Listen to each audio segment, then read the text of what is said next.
probably gonna be finishing the game today. Yippee! I mean, not today, but like this week. I don't think I'll be able to finish it today.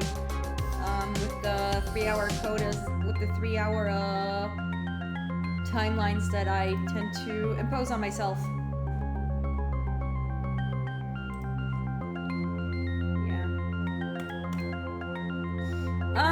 So yeah, it's been like 2 days. My week was pretty alright.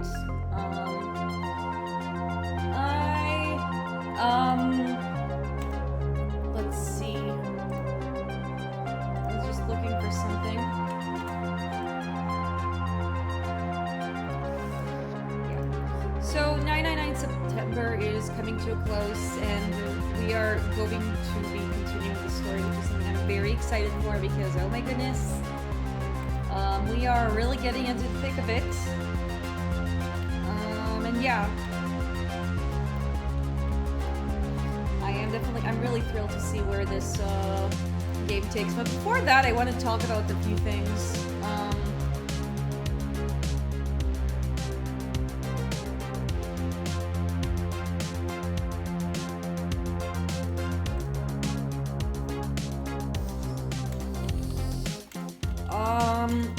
So there's something that I also wanted to talk about. Is it like I have been starting to play Hollow Knight in my off time during streams because I'm just very inspired by seeing other people play it, like play Silksong, and I'm like, oh my god, it looks so cool. But like I heard that like Silksong is the hardest game. Music is still kind of loud. I'm gonna lower it a little more.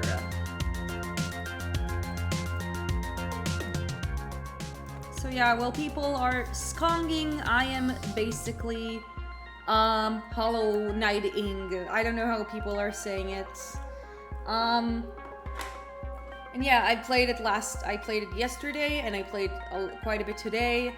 I will say the main thing I gotta say is that like I played this game on keyboard, and I did feel like my hand was cramping like after a few hours like playing Hollow Knight.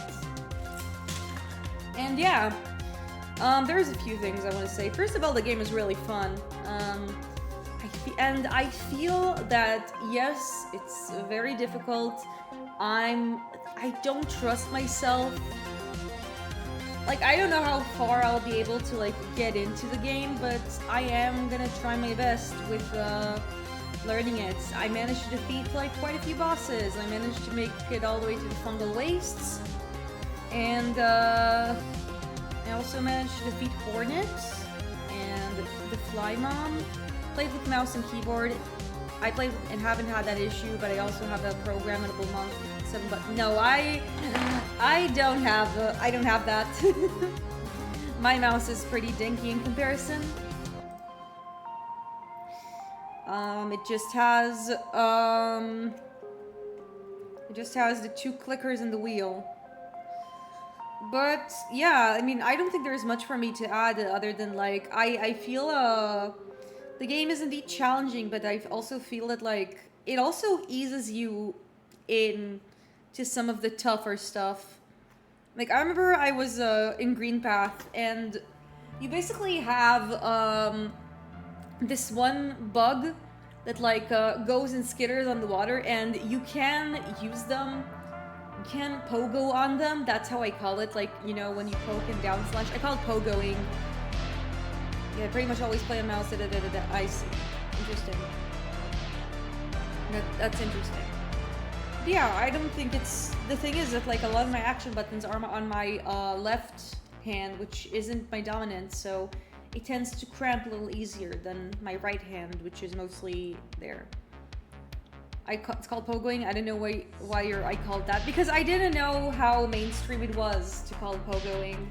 But yeah, so you can pogo on the big water bug, but it's a little more challenging, and I ended up like losing quite a bit of life, like quite a lot of geo in there. But like I think that them's the breaks. It's been called that since DuckTales NES. Well, excuse me for not playing a lot of platformer games. I did not know that like pogoing is a term in gaming. I am uncultured. But I will say that I'm really proud of myself for managing to like do a lot of the pogoing, and like I also managed to get it, but it's like it's harder. And then like if you don't want to do that, you can just do a jump and a dash and you'll be fine.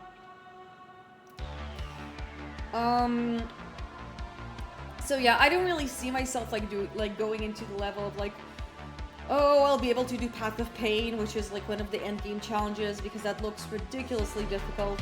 But I don't want to give up for myself, and I do feel like I'm learning. I'm learning not to get scared. Which is weird, because how is the game scary?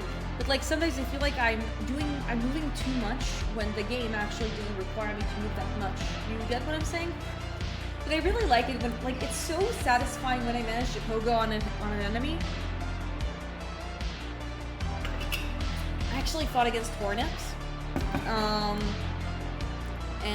I met like in my third run. My third attempt, I actually pogoed on her quite a couple of times, and I just felt really proud of myself. Like, the game is just really satisfying to play. So yeah, a lot of things I'm gonna say are a broken record. Which time? Third attempt, yeah. Which also leads me to the reason I am never, like, next thing I wanted to talk about, I am never going to stream this game. No, which Hornet fight? The first one. The one in Green Path.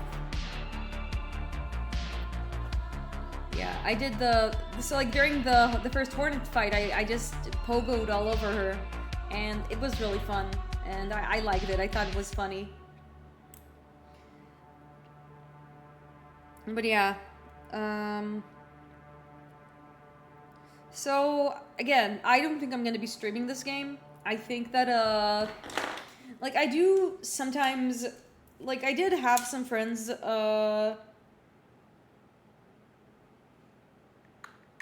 Imagine a planet of little TJ lasers, all highly skilled in weapons and biotic tactics. With me as absolute ruler. If you don't want to be a part of this incredible vision. And sometimes I do have some friends looking at me play, but I think that like doing it in front of a big audience is just really pressuring, because I think I'm actually fine with like you guys backseating me. It's like whenever I say it's fine, but I also feel it like with Hollow Knight, which is a game that like requires a lot of concentration. I just feel more comfortable just playing it on my own.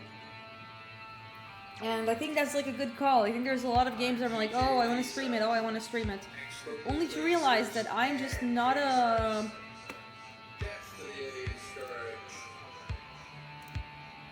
Only to realize that, like, I am not a...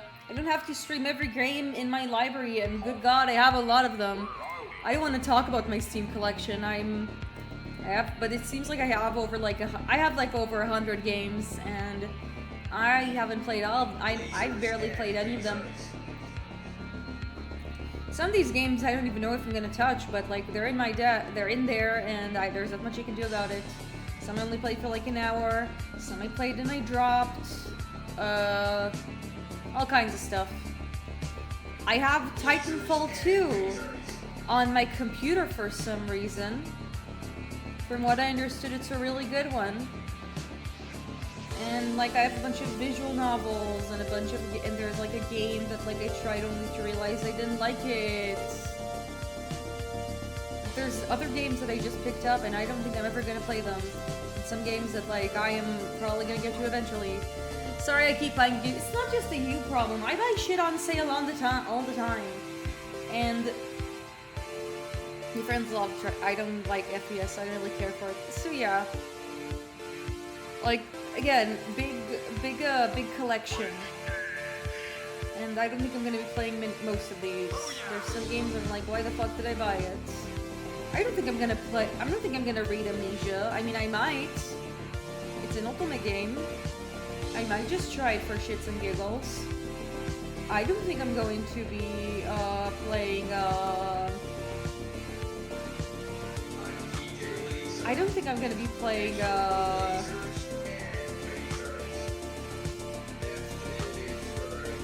Introvernus. I think I just bought it because it was on sale, but it's just not the kind of game I'm gonna be playing. I'm looking at stuff of like, why the fuck is it in my collection? I don't know if I'm ever gonna touch it, and it's like, just remember I bought like TCG Card Shop Simulator, which is fine, and I remember playing it because everyone was streaming it, but now it seems like the hype died down. Maybe I'll sit on it. Yeah, just a bunch of stuff I really don't think I needed to buy. You really gotta check your impulses on some of the Steam stuff. But yeah, I think that's just part of it. You know, there's this guy who actually on Instagram and TikTok probably, and he basically plays over his 400 plus collection of games, and he gives them a review. He plays them for an hour. And I thought it was really interesting and a good way to get through your library. So yeah. Maybe one of these days I might just I might just steal it and we're just gonna be oh, I'm gonna pick a few random games in my collection and we're gonna play an hour of it and then I'm just gonna write a review. I'm just gonna rip them off with credits, of course. So homage is perhaps the more courteous approach. So yeah, that's what I want to say. Hollow Knight is fun. I'm gonna continue playing it. Would you ever consider some with your style games? I would love to play Jackbox, which means I'm gonna look at Steam and I'm gonna look at some stuff. But yeah, I think it's the Jackbox Party Pack is one of the ones I'm considering to playing. But a lot of them are just very. A lot of them are very pricey. This one seems to yeah. I need to. I think I'm just gonna add all of them to wishlist, and if I get them, I'm just gonna get them.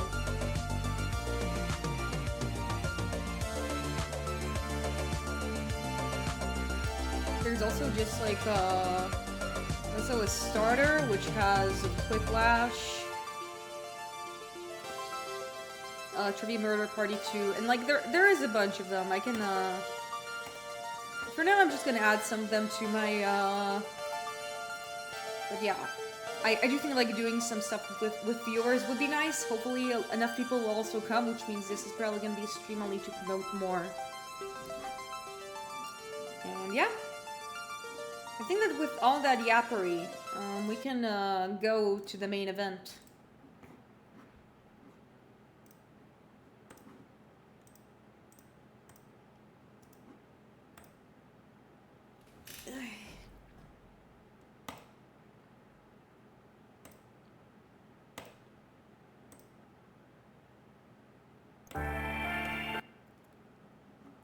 Here we go. Surprise Peak is in your library since you see in trains and it's been a pretty popular game as of late. Yeah, but I don't really have friends to play it with. I mean, I know you can also do it on single player, but yeah. It depends. I also know it's not it looks fun, but I don't know. I also don't really like chasing Steam trends, streaming trends.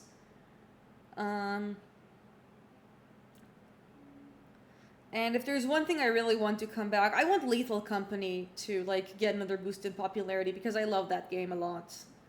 It's probably my favorite. I mean, I haven't played a lot of friend party games, but this one, Lethal Company holds a very special place in my heart because I had a lot of really good memories with that game.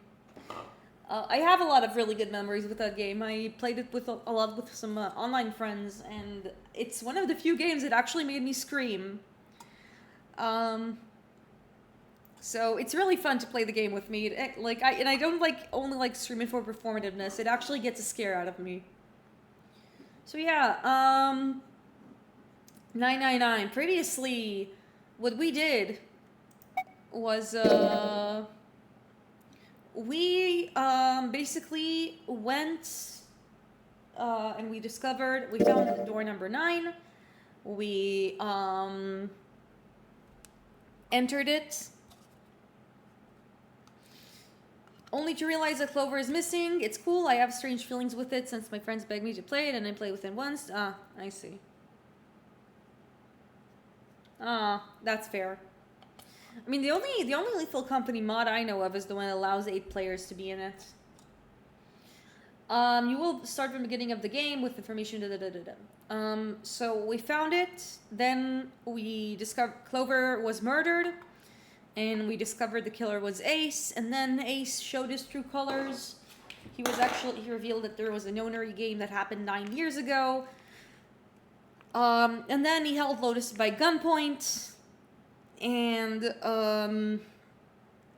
then we found out that Snake was alive. And after we found out that Snake was alive, we went with him. Ace discovered to Snake, he killed his sister. Snake went apeshit, and he basically took Ace with him, and they died in the incinerator, which we survived. Junpei then went and found Akane, who was basically in very bad shape in the chapel. We had a conversation with Zero where Zero said it to us they lost. And then when we came back to the chapel, Akane disappeared. And before we could do much, someone added a smoke bomb, like used a sleeping gas in order to make us go out cold. And now, well, there's a couple of doors we have yet to investigate. We haven't investigated door 7, and we haven't investigated door 1. So let's speed run towards it, shall we?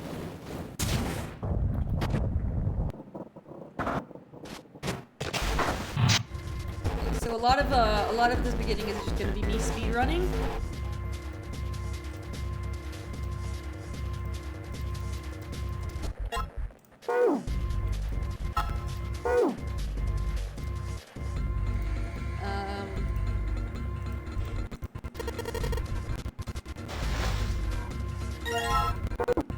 Okay, that's Rigolo numero 20.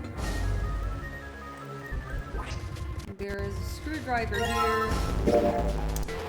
I don't know why I'm doing this part. I already know the solution.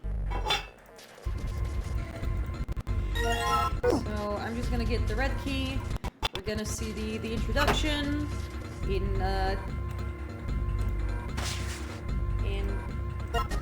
quadruple the speed. And now what we're gonna do is find a second suitcase. So a lot of this stream is just gonna be a lot of it is just gonna be catching up to door 7. And we also have to do one thing we didn't do last time. In door 4. So I need to find my notes. Oh shit.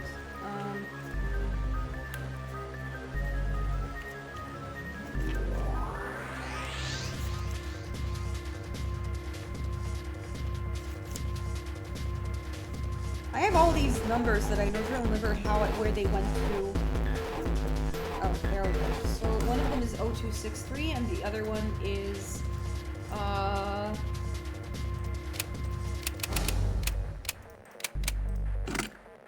this is not 0263, it's 7485.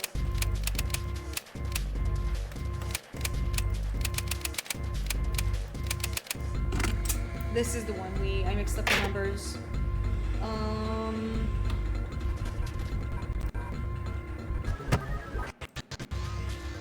Okay, that's one. Which means we have to go to the other one.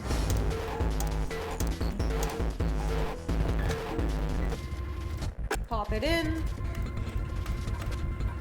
And the second one is 0263. Nice. So, alright, let's see if these numbers work. And we have our tickets.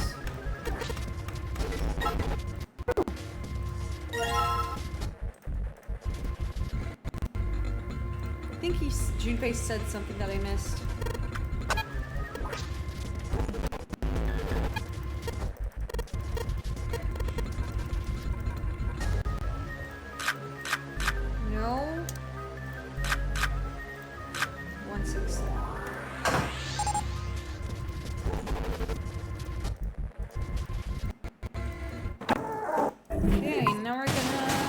continuing to speedrun. You already saw all of this. There's no need to go over it again. If you guys have no idea what's going on, just go to my first stream.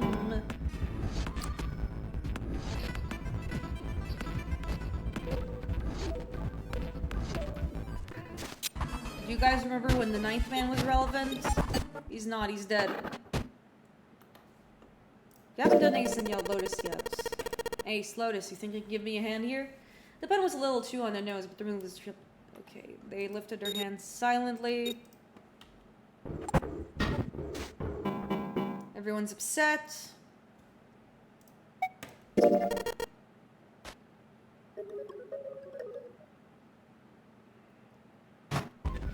And this time, what we need to do... 8, 3, 6, 5... is... Ugh.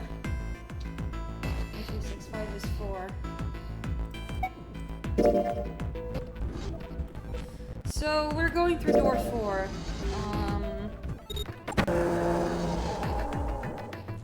And what we're gonna be doing is going through the door. Because in order to get the true ending, you need to go through this place. Now we're gonna slow down because this puzzle is a little more complicated. There's the Kunai Rinpa.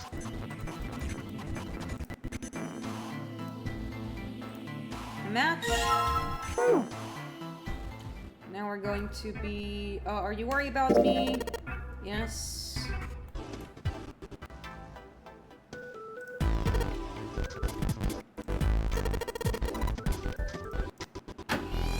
Door.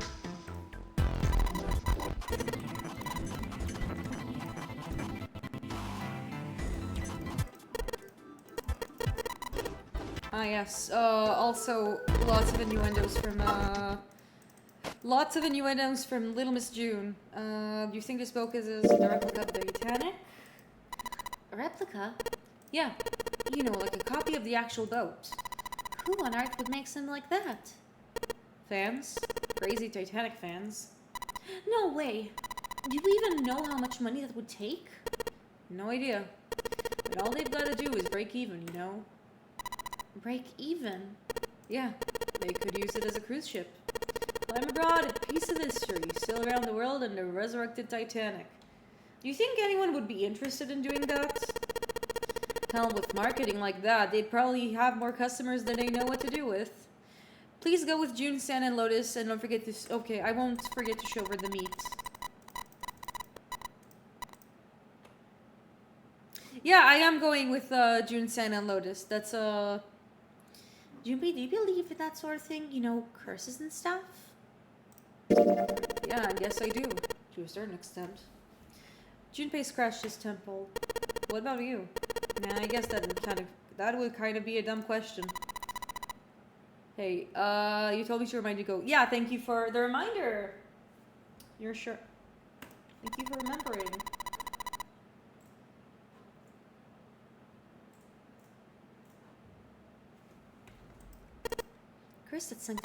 Curse sunk the Titanic. The curse of the Egyptian mummy. Junpei couldn't understand how June had maintained such a straight face to say that. Supposedly, the Titanic carried the mummy of the priestess of Amun-Ra, which was stolen from the pyramid. Oh, we didn't know about that. And they say the mummy had a history. Everyone involved with it died mysterious deaths. Come on, I'm sure you've heard of it before. Those who open the coffin will be forever cursed. Haven't you heard that one before? So, you're saying the Titanic sunk because of that curse? That's right!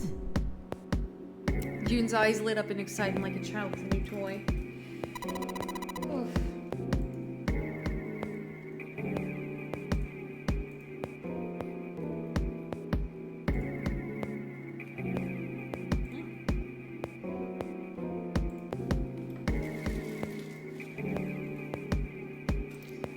Supposedly she was special. What do you mean? Well, supposedly she was really pretty. Pretty? Yes. But she was a mummy. That's right. She wasn't all shriveled up or rotten or anything. She looked just like she was when she was alive. Oh, I get it. Yeah. Saponification.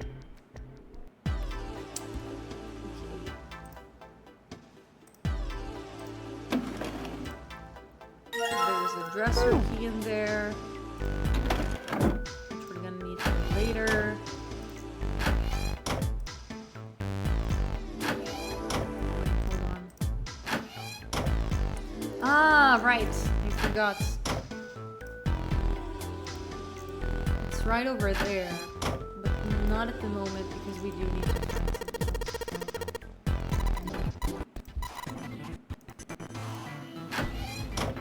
I'm gonna go to the other room. Am I in the different room? Yes, it seems like I am. And then we need to take this. We need to combine this with that.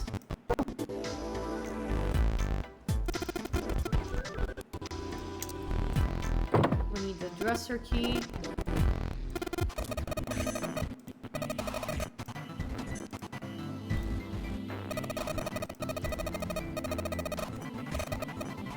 Oh, it seems like I need to use the candle. And that's where it needed to be.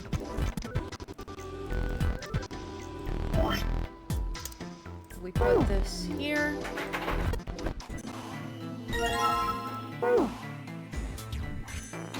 After we step away, we take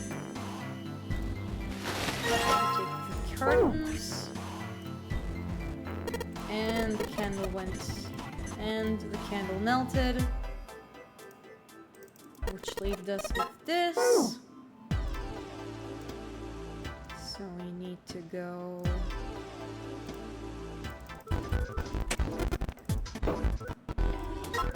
We have another one. And now this is super important.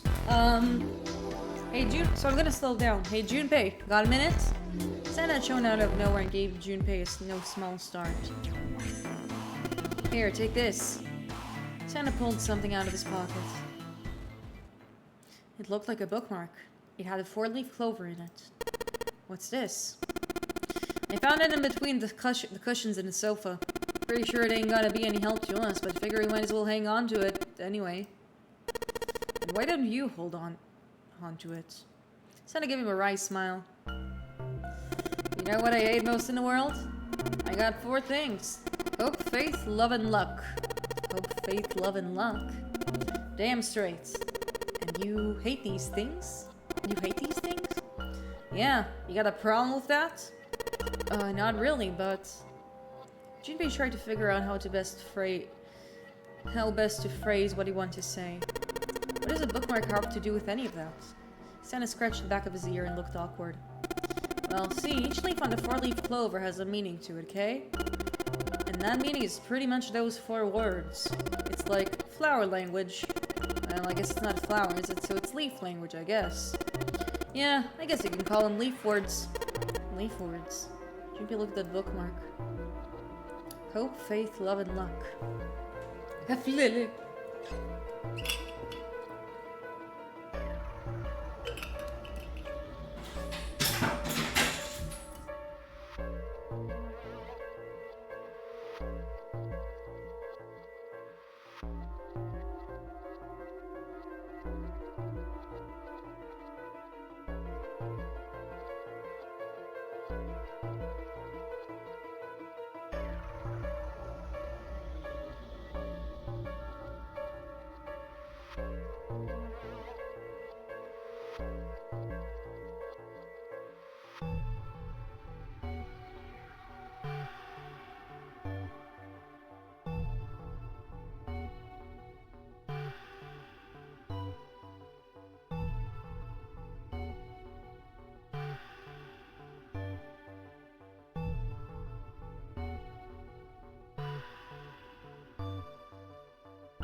Yeah, sorry, I'm back.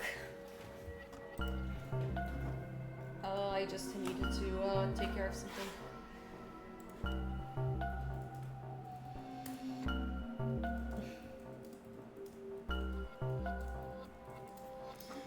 Okay, hope, faith, love, and luck. Oh yeah, I want you to take it, okay? Just touching it gives me the creeps. Take the damn thing, alright? Santa pretended to shiver in disgust and shoved the bookmark into Junpei's confused hands. Junpei? We're gonna take it this time. Decided to take it. After all, why shouldn't he? Alright, sure, I'll take it. He shoved the thing into his pocket and gave Santa a last confused look. Phew, man, I feel a lot better now. That thing was a real pain, you know? Do you really hate those 4 words that much? Yeah, well, they can all betray you, you know. Hope, faith, love, and even your destiny. What happened to Santa? Junpei wondered. How had he become such a bitter person? For a moment they looked at each other. Well, that's not my only reason. What? That's not the only reason I hate the 4-leaf clover. I just can't bring myself to like the number 4. I mean, 4 has a negative connotation in Japanese. What? Worried about 4 horsemen? Nah. Come on, man, that's just silly. Maybe back in the Dark Ages that kind of crap scared people, but this is the 21st century and I'm a 21st century guy. And why do you hate 4 so much? Because it's a half-assed number. Not the best or the worst. That's why. What? 9 is a way better number. So what if it's the last place, right? At least it's not some lame-ass male number. Santa's explanation made no sense. Junpei was even more confused than before. You play? Play? Wait, you mean like playing the stock market? This answer feels more like a Bitcoin major answer. You mean like the stock market? Nah, that's not what I mean. Why the hell would you think that? I mean, yeah, I do stocks too, but the last statement more or less thrown away by Santa caught Junpei very much by surprise. You? A stockbroker? Yeah. Got a problem with that? No, you just don't look the type. What Junpei didn't say, of course, was that he didn't think Santa would look smart enough to be a stockbroker. Yeah, that stuff just like gambling, you know? All you gotta do is bet on the winning horse. Nothing that hard about it. You sure do sound pretty confident. So, are you betting on winning horses? Of course I am. You remember a couple of years back when the stock for Cradle Pharmaceuticals shot through the roof? Stacked a few bills over that, if I do say so myself. Uh-huh. Stockbroken clowns on Bitcoin major. Yeah, the energy in this room was super rancid. Uh-huh, was all Junpei could think of.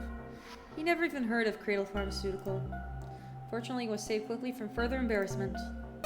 Hey, how long are you gonna stand around wasting time? Stop screwing around! The voice screaming at them from the other room was unmistakably Lotus's. Junpei and Santa looked at each other. The lady has spoken. Santa sighed. We better get back to work before we really piss her off. I don't want her beating me up. And with that, Santa walked off, slowly. Hey, wait! We weren't done! He startled after Santa, intending to catch him, but... Lotus appeared from the next room, blocking his path. Her posture suggested she was not about to let him pass. There was nothing for it, and he had lost. Okay, I'll get back to work, damn it. Her glare suggested any other choice would have not ended pleasantly for him. Junpei moaned to himself under his breath and went back to his search. Okay.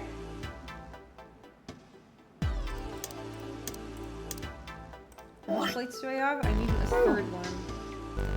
In case I remember correctly.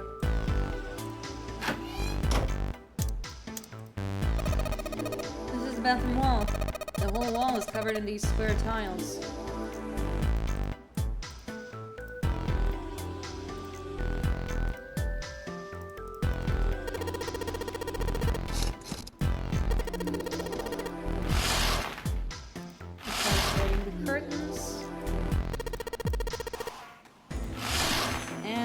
it's this one we gotta take care of. Okay.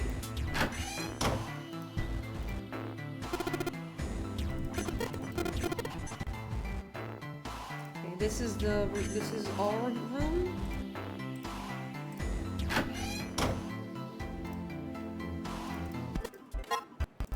And we have our 3 tiles. Jupiter, do you think there might be something in the shower curtain?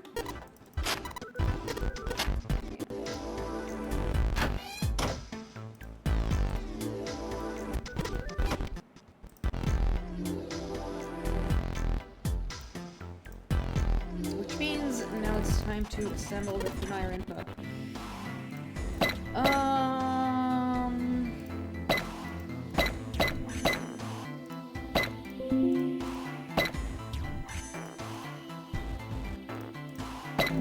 There we go.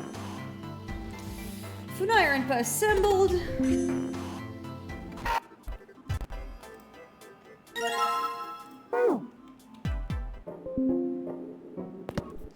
We're gonna go with Funai Rinpa.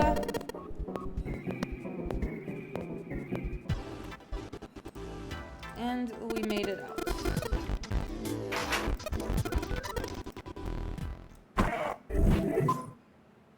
Okay.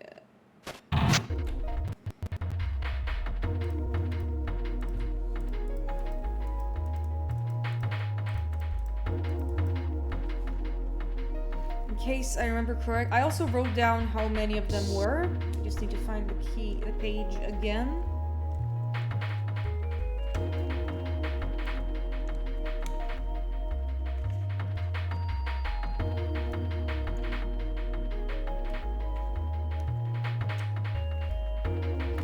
So it's 9, 16, 10, and 15. Okay.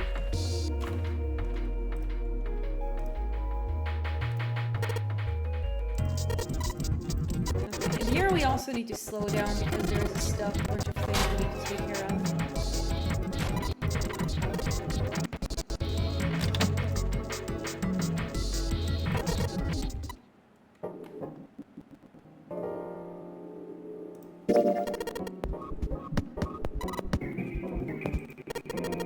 Come on, that's totally different.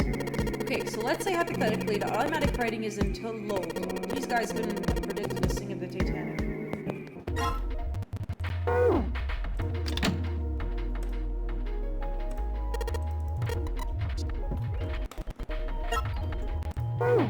Okay, we have some oil. I forgot where the oil needs to go.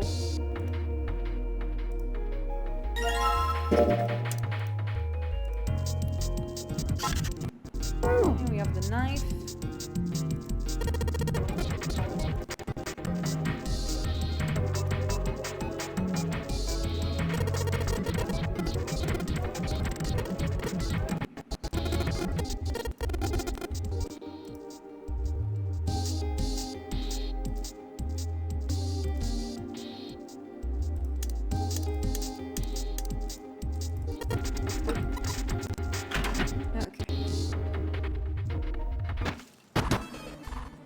Okay, now we're in their kitchen. We have the pork. We went through here. We get the dry ice. And we need to listen to Junpei and June's yappery.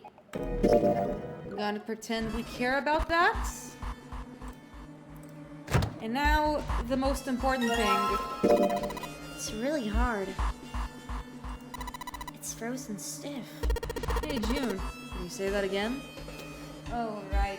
This is the one where we harassed June and just saying something. It's Get Wet, the prequel. Hey, June. Can you say that again?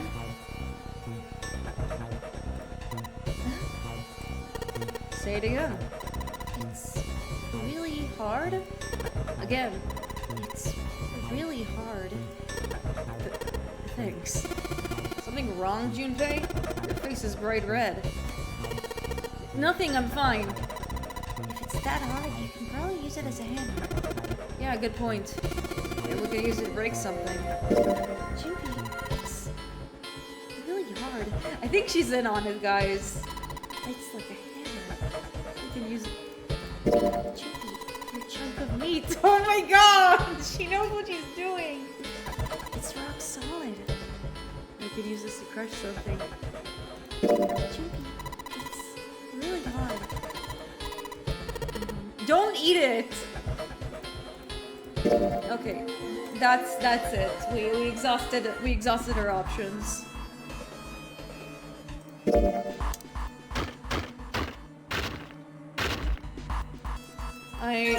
I think I erased this from my memory, guys.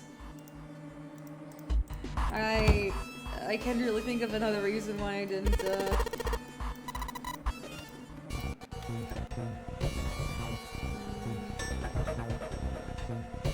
Oh, right, this. There's a water bottle. And rope.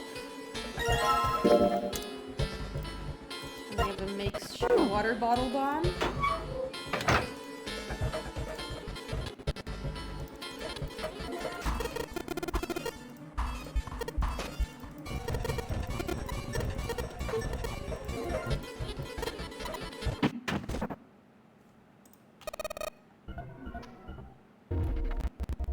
Okay, and we made it out of the freezer.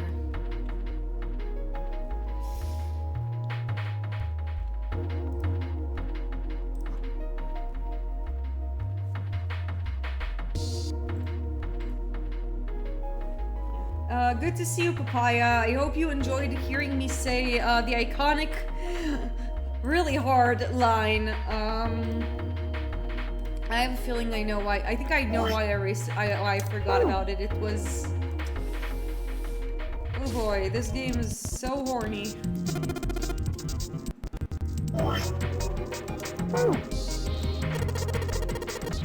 Okay, C plus 10 plus F. Actually wrote down the solution in my notebook. If I remember correctly.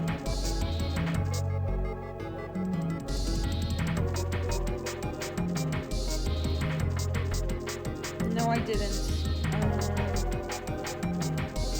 I guess we'll use the calculator then?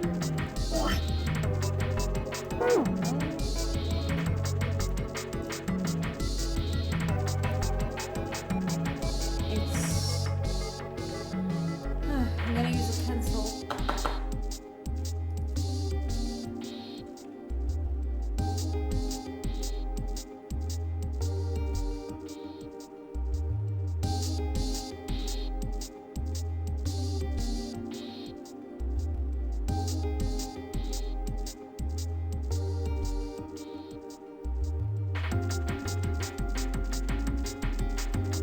I think we said it's 43.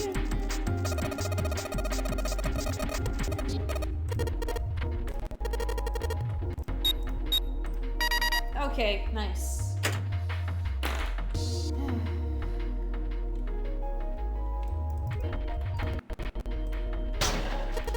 And we found the Saturn key card. We can blow this joint. Okay, we managed to speedrun under an hour. The first, even less so. All I needed to do, so I'm just gonna go through all this. You guys know, if you don't, this is a really bad time to join my stream. I am literally in the home stretch of this Let's Play.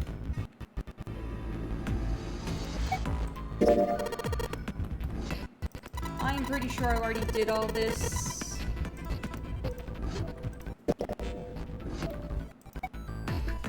Who do you think fixed this? Lotus? You think maybe it was Lotus? They say the first person at the scene is the most suspicious. Yeah, that's possible. You don't have anything else to suggest she did it, though. You might as well just suspect everybody. I don't think there is any solution for this, riddle. So in other words, one of us is the person who fixed the red. Sound grand. Bingo. We have a winner. That's true, the person who did it doesn't want the rest of us to know.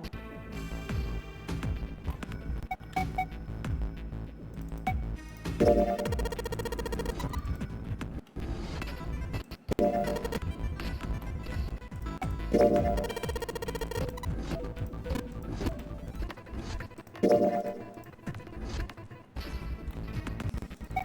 back to the large hospital room. Just to cover all of our bases.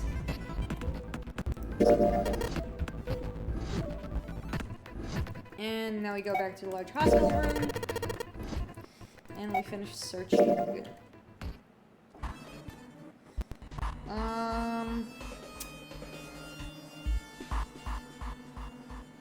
With leaving behind 3 people with 2 teams in front of 3.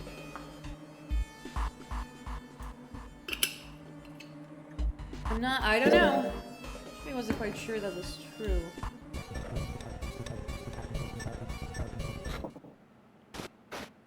Okay, he drugged himself, he created an alibi. Now we're getting to the new content. We're going through door 7, baby. We're going with 7. I think I'm gonna go with door 7. Okay, 7 it is. Yeah. Alright then. Means June's gotta go through 8. What? Why? Hey, thank you so much for the follow! Thank you so much, Alien Daydreamer. Hope you are enjoying the stream. Yeah. I'm currently playing 9 hours, 9 persons, 9 doors. We are near the end game-ish, so I'm not really in much of a position to say much. But if you haven't played this game, go ahead and play it. You can play it on stream, or you can emulate it, which is what I'm doing for very specific reasons, nostalgia being one of them. If the 6 of us are going to keep going, without leaving anyone behind. There's only 3 ways we can do it. Plan A. Go through door 7. Okay, this is the plan we already know. It's 358 or 467. Or 367 and 458. That's it. Those are our only options. In other words, 3, 4, 7, and 8 can never go through the same doors. You get it now? As Santa finished, June looked over at Junpei, with tears welling up at the corners of her eyes. You're saying we're not going to see each other for a long time? Junpei felt just as June did. He wanted to be at her side, whatever trials they were preparing to face. But he knew that if they were to survive, he had to swallow his feelings. In order for the 6 of them to move forward, he and June had to be separated. He looked at June. He was scared to lose her, but he swallowed, still his resolve, and did his best to smile. Hey, come on, you're making it sound like we're never gonna see each other again. We gotta split up, but only for a while. This is just like when we went through the 4 and 5 doors, remember? We got split back up then too, but we all met back up. All that 7 and 8 are just like that. You mean they're connected somewhere? Yeah. Probably. Probably? She didn't sound very hopeful. It was 7 and interjected.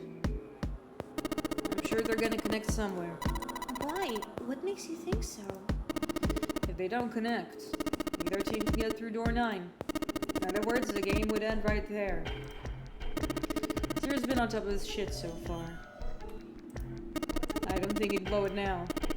I'm damn sure that son of a bitch wants to have his fun as long as possible. He's not gonna end this game until we get through the number 9 door. June said nothing. The tears were gone and her eyes were still sad as they looked at Junpei. He met them and with what reassurance he could manage, laid his hand gently on her shoulder. Everything's gonna be fine. We're gonna see each other again. I promise. June bit her lip and gave him an almost imperceptible nod. Yes. Promise? Her voice was barely above a whisper. Santa's voice shuddered the moment. You guys are done, right? He stretched and continued. Anyway, that's pretty much it. Clover and I will both go into separate groups. Figured I'll take 8 and Clover can take 7. Any problems with that, Clover? Hey, Sinova. Just a question. Why didn't you play the Steam version instead? Well, there's a couple of reasons. One of them is because, from what I understood, a very crucial part of this game gets lost in translation in between mediums. There's a, like, at least from what I understood.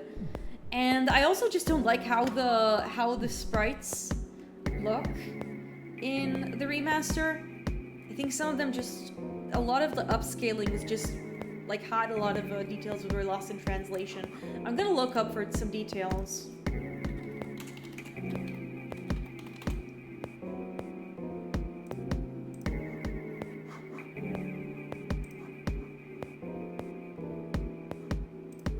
Like, a lot of the Santa sprites just look pretty awful.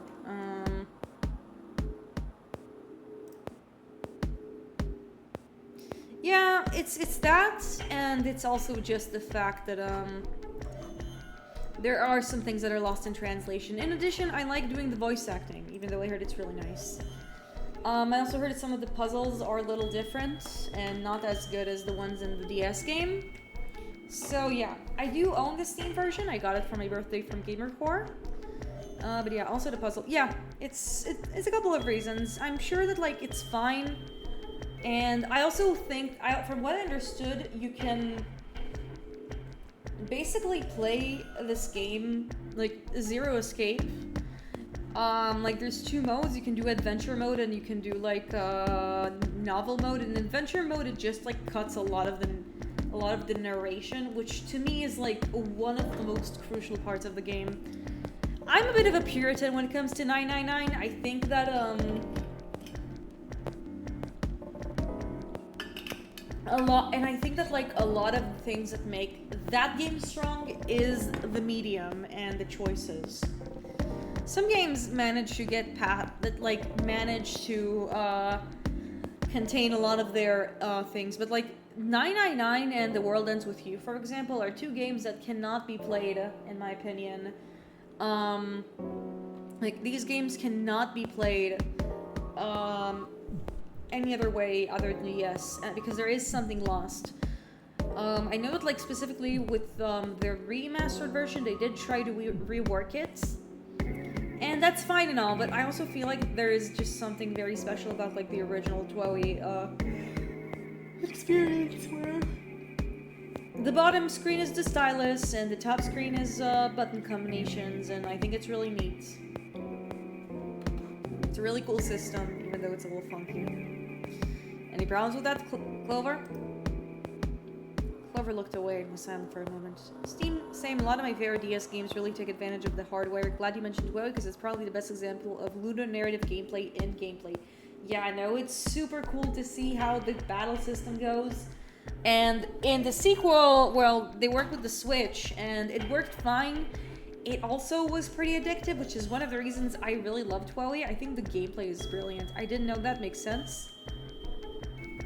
Yeah, and there's also a very specific moment in this game, which I think is brilliant, and I really like it. Hi, just stopping for a little bit. This looks like a neat little puzzle game of some kind. Yeah, this is, yeah, good to see you, Alien Daydreamer. This is indeed a very neat little puzzle game of some kind, and I think that, like, you're unfortunately, yeah, it's a puzzle survival horror game with escape room elements. It's half visual novel, half escape room. Highly recommend that you play it. If you don't, you can either emulate it, which is how I'm doing it, to get the DS version, or there is also a Steam version, and usually, like, which includes both, this game and also Virtue's Last Reward, which is the sequel. I highly recommend you play them. And yeah.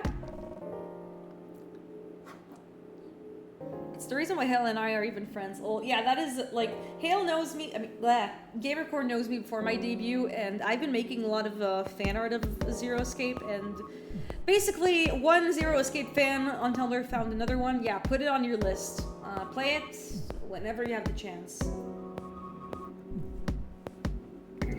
Clover looked away for a silent moment.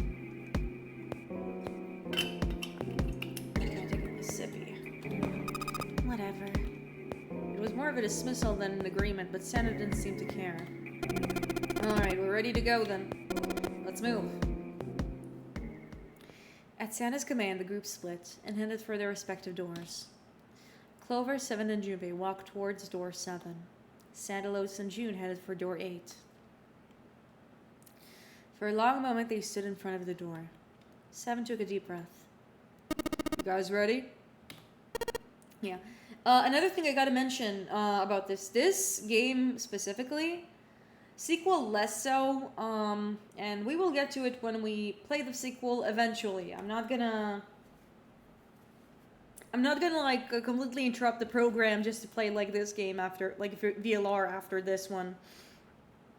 This game has one of the best casts. Yeah, it is. What I want to say is this game has one of the strongest casts I've seen in any game ever. Not a single miss. Every character is great. Like, no complaints. And they're just written like humans. A lot of their actions are very a lot of their actions feel like they come from a very human place. It's less, like, sure, it's archetypical, but, like, you're gonna get, like, archetypes that are less, like, say, common in...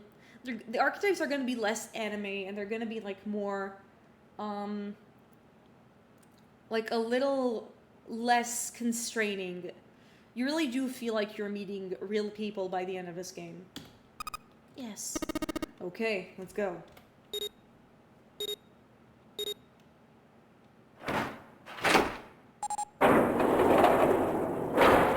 I will say Ace at least in the previous route, he did have a big anime villain moment. Yeah. This is why, I mean, again, this is technically not a spoiler because we did like their review last stream. But yeah. If you are still here and you didn't know, I'm sorry. Just erase what I said out of your mind. The door had opened. A narrow hallway stretched out before them. 7 and Clover led through the door. The moment they did, their bracelets beeped. The detonators and the bracelets have been activated. Junpei stepped forward to follow them. But as he was about to step over the threshold, he stopped. He looked to his right, towards door 8. June stood there, a mirror image of Junpei. She turned to him and looked towards him. Their eyes met. They nodded. Their farewell took almost 1.5 seconds. Then someone took hold of Junpei's arms and hauled him bodily through the door. It's 7, probably. He heard the sounds of the number door slam shut behind him. His bracelet gave a cold electronic beep. Only 81 seconds left. No time to waste, guys. Let's get moving. 7 led the way down the hallway. Junpei and Clover followed him as fast as they could. After what seemed like more than 81 seconds, they reached the end of the hall. To the left of the wooden door, they found the dead. There was no time to rest or catch their breath. All 3 slammed their hands in quick succession over the scanner panel of the dead.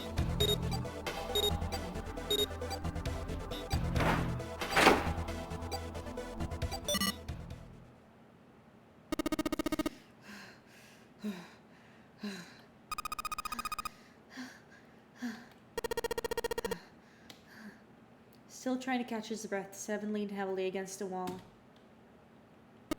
It stopped. It stopped. His smile seemed forced and a little crooked.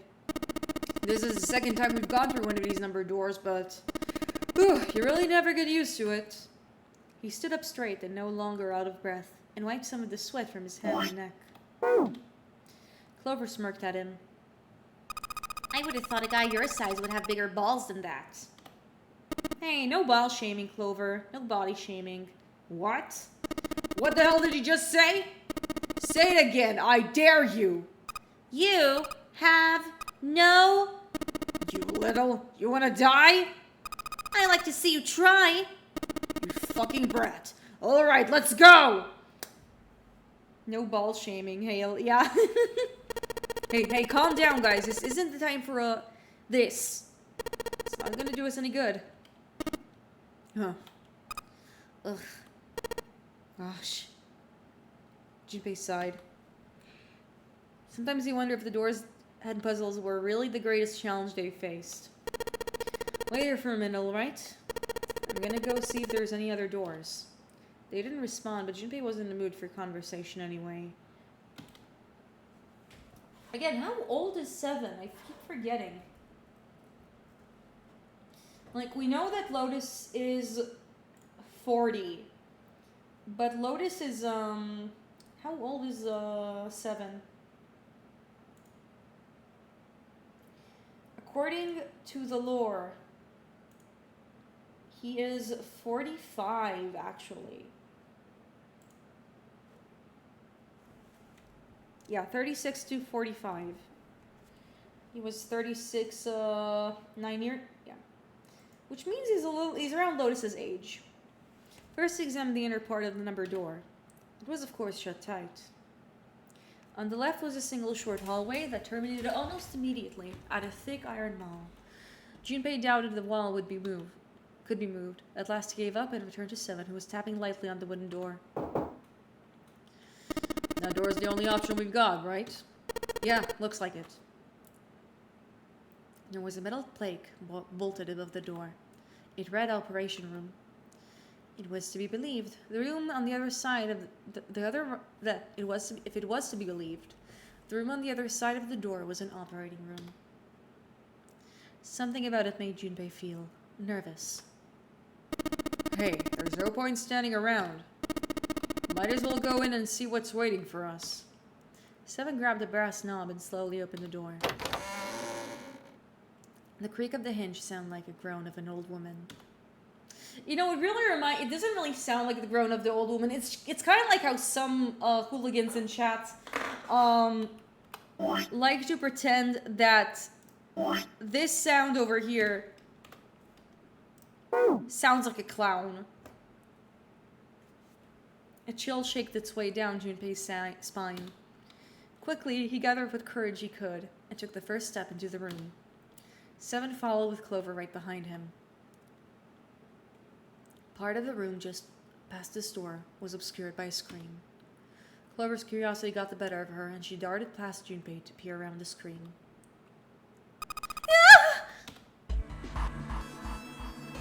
Her scream nearly blew out Junpei's eardrums. He and 7 ran toward Clover to see what had frightened her. They rounded a scream, and the cause of her outburst was immediately clear.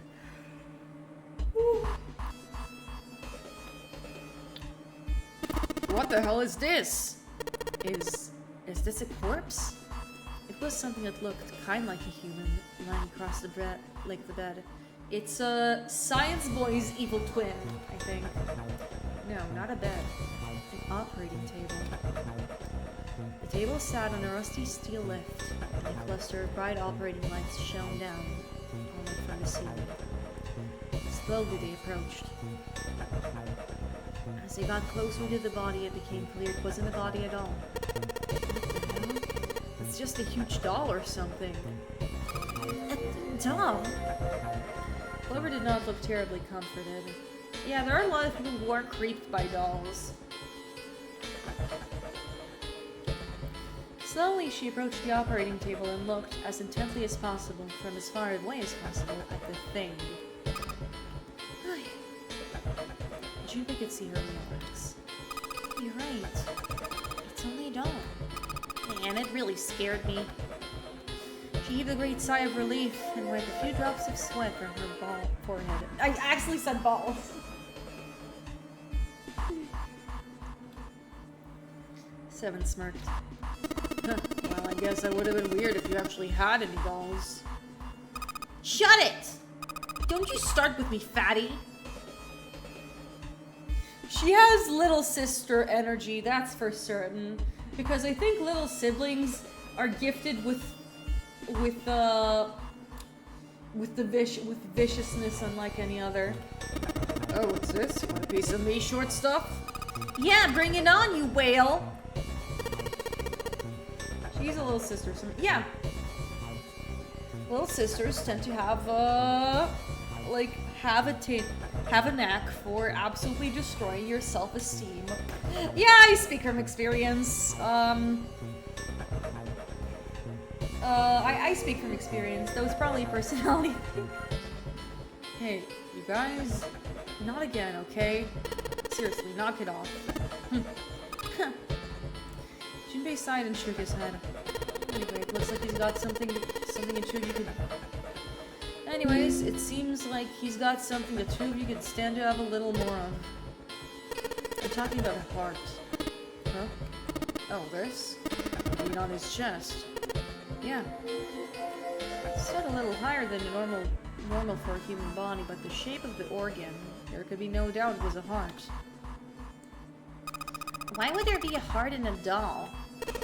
I don't think it's a doll. You think maybe it's like a medical mannequin or something? Or maybe it's got more personal issues. Seven's grin was more than a little perverted. Clover glared at him. Anyway, how about we take a look around this place? I completely forgot how much they hate each other. Let's go. Okay. Sure thing. Yeah, these two really are not getting along in any way possible. Anyways, time to investigate. So, for those of you who were around last time, you probably recognize this theme from the shower room. But this is like the shower room in the submarine route. So the shower room and the operating room have share the same theme, whereas the laboratory has a different theme altogether. Hey, it says something here. John. You think that's the doll's name? Maybe. This thing is creepy. I wonder if it's why it's on the bed. Creepy medical mannequin is lying on the bed. Apparently his name is John. An operating table. Do you think the old operating table looked like this? I have no idea. Hey, I wonder what this thing is. It says kilograms on display. See, maybe it's a scale? Okay, right now it doesn't let us fiddle with any of these, so we're just not gonna bother John. What's this? Oh, it's pieces of a woman. Another medical mannequin? From the looks of it, this one's a chick. She has a name too. Lucy. Poor thing. Looks like Miss Lucy only has a head and a left arm. Maybe we're supposed to gather all her parts? Could be. There's kosher forceps. Or maybe it's kosher. Are those scissors? They look kind of funny. No, that's probably a pair of kosher forceps. Surgeons use them during operations. They can hold blood vessels shut and keep tissue out of the way. You can use it to pull stuff out of small holes or something like that. Good thing Seven has a bunch of knowledge. A bunch of surgical tools, and none of them seem to be of any use right now. What's this thing? It's got these short iron legs. Maybe it's a heater? There's nothing inside it. Maybe it'll be useful later. Maybe you're supposed to heat something like that gauze to kill the bacteria. There's a boiling thingy over there. There's nothing on the lid or the drawers. Oh, it's a fake chest. Ew, that's gross! This is the chest? It's a woman's chest. Your heart's gone, but it's pretty hot. If that kind of thing turns you on, Seven, you're a real creepo. Just a medical mannequin. There's a hole in the left side of the chest. I think we're gonna put it with Lucy? That doesn't look very comfortable. Lucy's head and left arm are sitting on the bed. I guess something will happen if we gather all of her body parts. It seems like we need to get all of them. So we still have some work to do. There's a whole bunch of bottles on the shelves. They all look like medicine. They've got labels, but they're all big medical words I don't even understand. Lots of different kinds of medication. It's hard to tell them apart.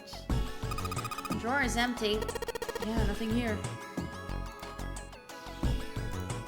Oh, that's the operating table.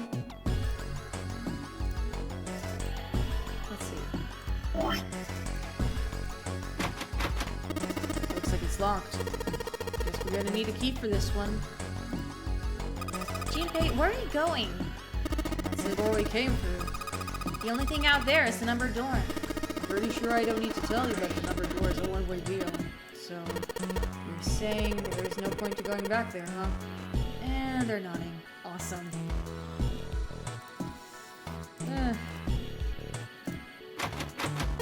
It's locked. We could probably find a key if we just look some more. Let's go look somewhere else.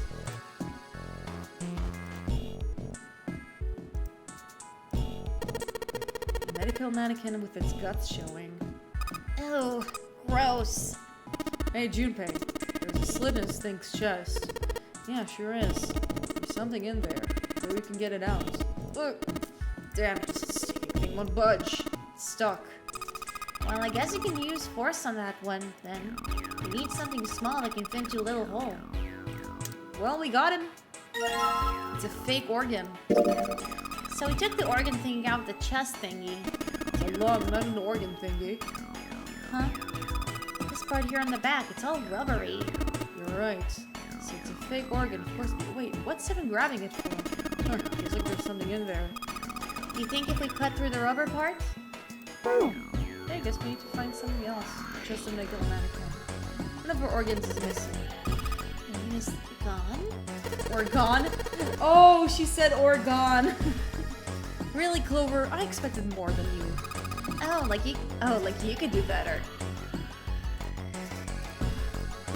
It's the wooden partition. Organ. Lol, yeah.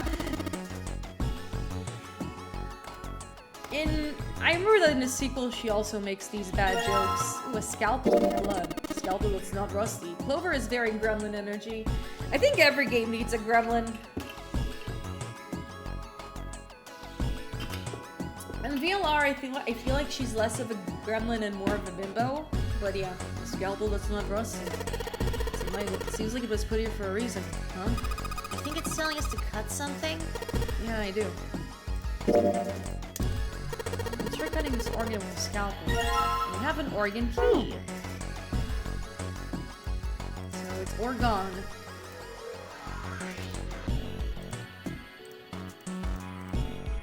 Okay. We do need to remember that there is something there. Awesome, it unlocked. And there's more stuff we can pick up. There's a note on top of the table. Iron 1, salt 2, water 3. Carbon dioxide 0, ammonia, ethanol. I was gonna say, doesn't have a variant. Then I remember 0 to 3rd exists. Yeah, 0 to 3rd is indeed there. What do you think this is a hint for? Maybe it's got something to do with this box? A blue liquid. And a red liquid. Oof. Looks like there's something inside that bottle. Why don't you try pouring some onto the cap? Can't see any reason why not. Kinda wish they weren't there, Loki. Yeah, weren't really necessary. What's that? It's bright red. Do you think it's blood? No, blood's thicker than that. Then what is it? It's me. It's a bottle full of red liquid. Looks like there's something inside the bottle. Why don't we try pouring it onto the cap? Can't see any reason why not. It's bright blue. Do you think it's alien blood? Where the hell do you come from? Then what do you think it is, Seven? I don't know, some sort of special bath soap? Ugh, what a boring guess. Oh, good stuff. Let's go for a drink.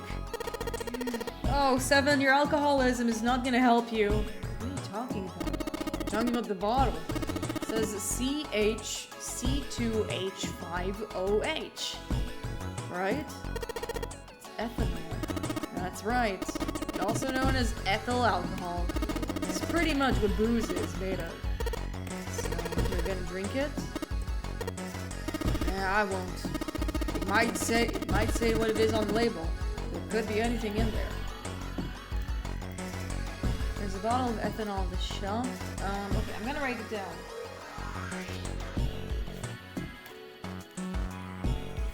I actually do have a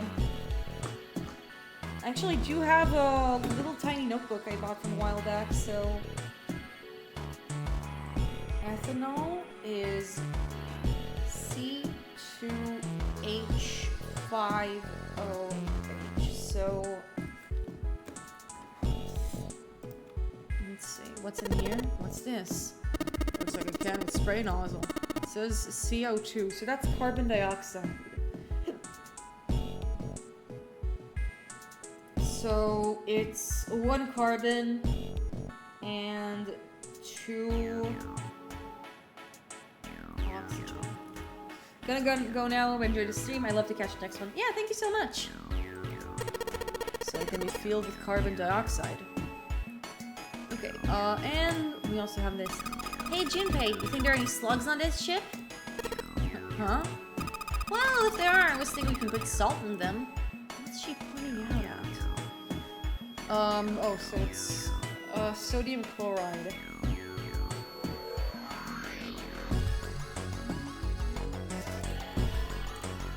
Salt, huh? He thinks Evan will shrivel up if we put it on him? Hey, you say something? Junpei, there's a bottle of iron powder on the shelf.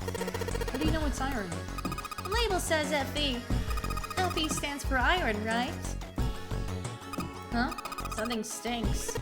Coming from this bottle? It says NH3. So it's nitrogen and 3 hydroxide.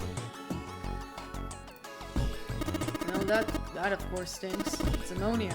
Junpei failed chemistry. Yeah, pretty much. That's why he's majoring in Bitcoin.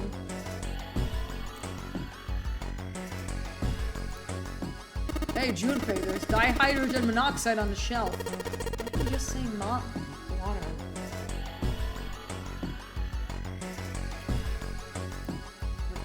Ammonia is NH3. What do we need to do here? Rectangular tape. I wondered. People mix medicine on this thing. So if iron is 1, salt is 2, and water is 3. So iron is 1. Salt, which is sodium chloride.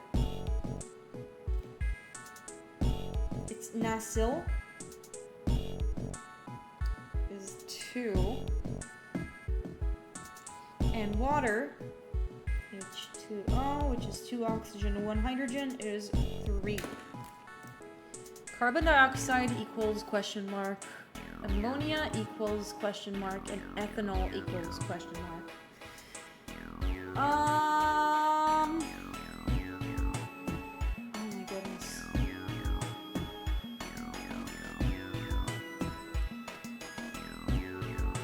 Oh my god, my brain is imploding just from by looking at this one. Well, look at the first line. Maybe question mark represents a number.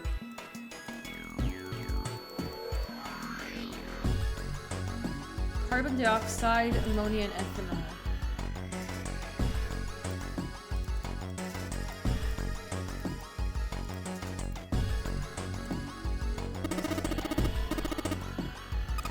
You probably need to put in a cat from Alaska. I mean, geez, they even got a keypad in there. How much more obvious can you get? Only under 3 numbers. E is for 1, 2. Okay, but we don't know which number we need to put on there, do we? Woo.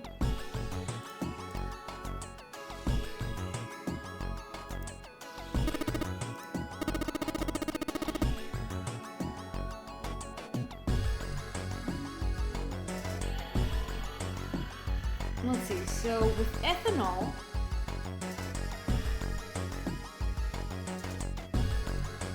it's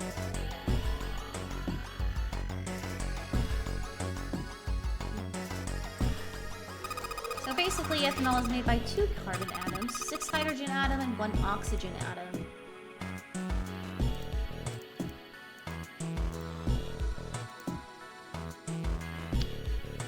Oh my god, my brain! It hurts!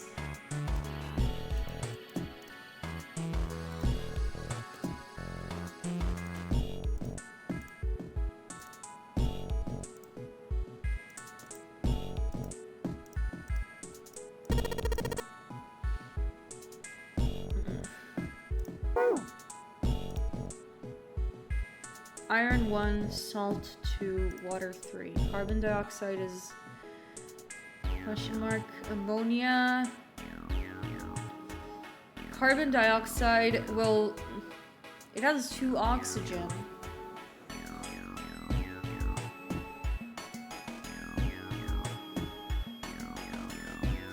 Oh my god, I'm stupid.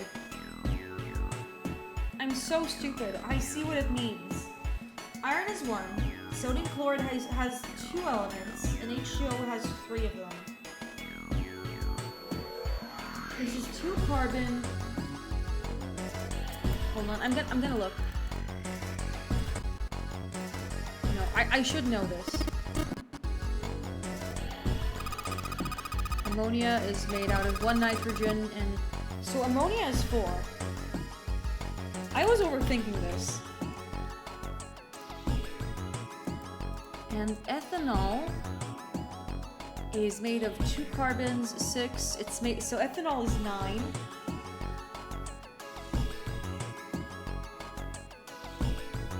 What else? And yeah, this is what happens when you overthink things. Carbon dioxide, ammonia, and ethanol. And carbon dioxide is basically 3, if I remember correctly. Because it's carbon and 2 dioxides, so CO2. So it's 349? I think so.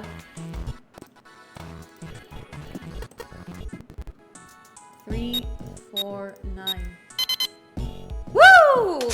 Yeah, so here's the thing. Here's what I was overthinking. I was thinking that, like, maybe they have, like, a shared element, or, like, each element, each chemical, like, represents a component, like, represents, like, a number. And I was like, no, Hale, stupid idiot, you.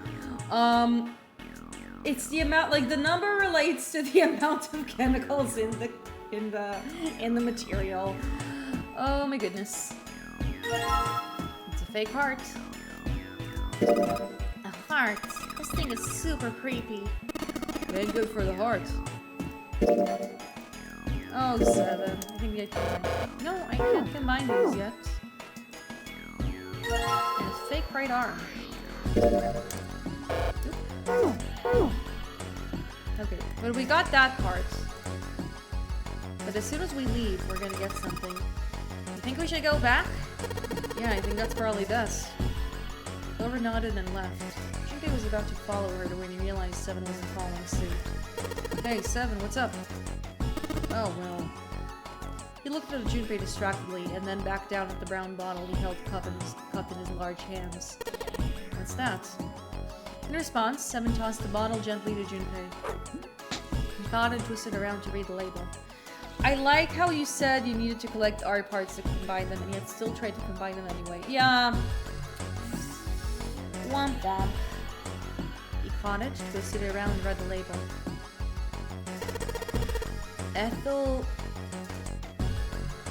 Ethylenediamine tartrate? EDT. It's tartaric ethyl... Blah, blah, blah. What kind of medicine is that? It's not medicine. I think it's an industrial strength detergent. Why would they have something like that in here? Oh, probably to clean stuff up. Clean what up? Fuck if I know. Still, it looks like it cleaned my brain up. So we're getting the amnesia part again, like in this route as well. Junpei looked up from the bottle. Remember something? Seven nodded slowly and spoke. Well, I remember a story about EDT. It happened about 50 years ago. There was this factory somewhere in America making big old EDT crystals. They were making it to sell industrial strength cleaner, like I told you before. But A year after the factory started up, something strange started happening with the crystals they were building. Water molecules started attaching themselves to the EDT crystals. This made them into a sort of mutation of the original crystal called a hydrate. Once the crystals turned into a hydrate, though, it's useless as a cleaner. The factory had to just dump the crystals as hydrate. As a hydrate, they were useless. But it didn't end there. After that day, the same thing started happening at EDT factories everywhere, even ones nowhere near the first American factory. They'd been making crystals the same way, with the same materials and the same equipment and environment. But now, all of a sudden, every single crystal they formed turned into a hydrate. I'm also gonna save. And God knows what will happen. You never know. No, we're going. In fact, ever since that day, no factory anywhere has been able to make pure EDT crystal. Given an EDT research, even an EDT research done years before, they never gotten a hydrate. But after it happened at the first factory, it just spread. It was like, man, how do you say it? Like the molecules were communicating with one another? Transmitting information in a way humans can perceive. This phenomena spread throughout the world, right? Junpei looked at Seven with half a smirk. Seven stared at him dumbfounded. Yeah, that's it exactly. Which is, again, for those who forgot, for those of you guys who forgot,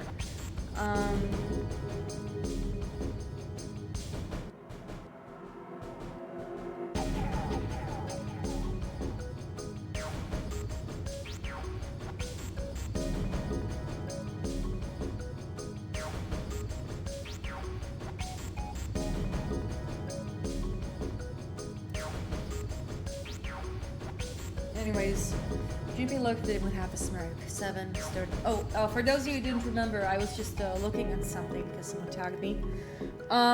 Basically, Seven.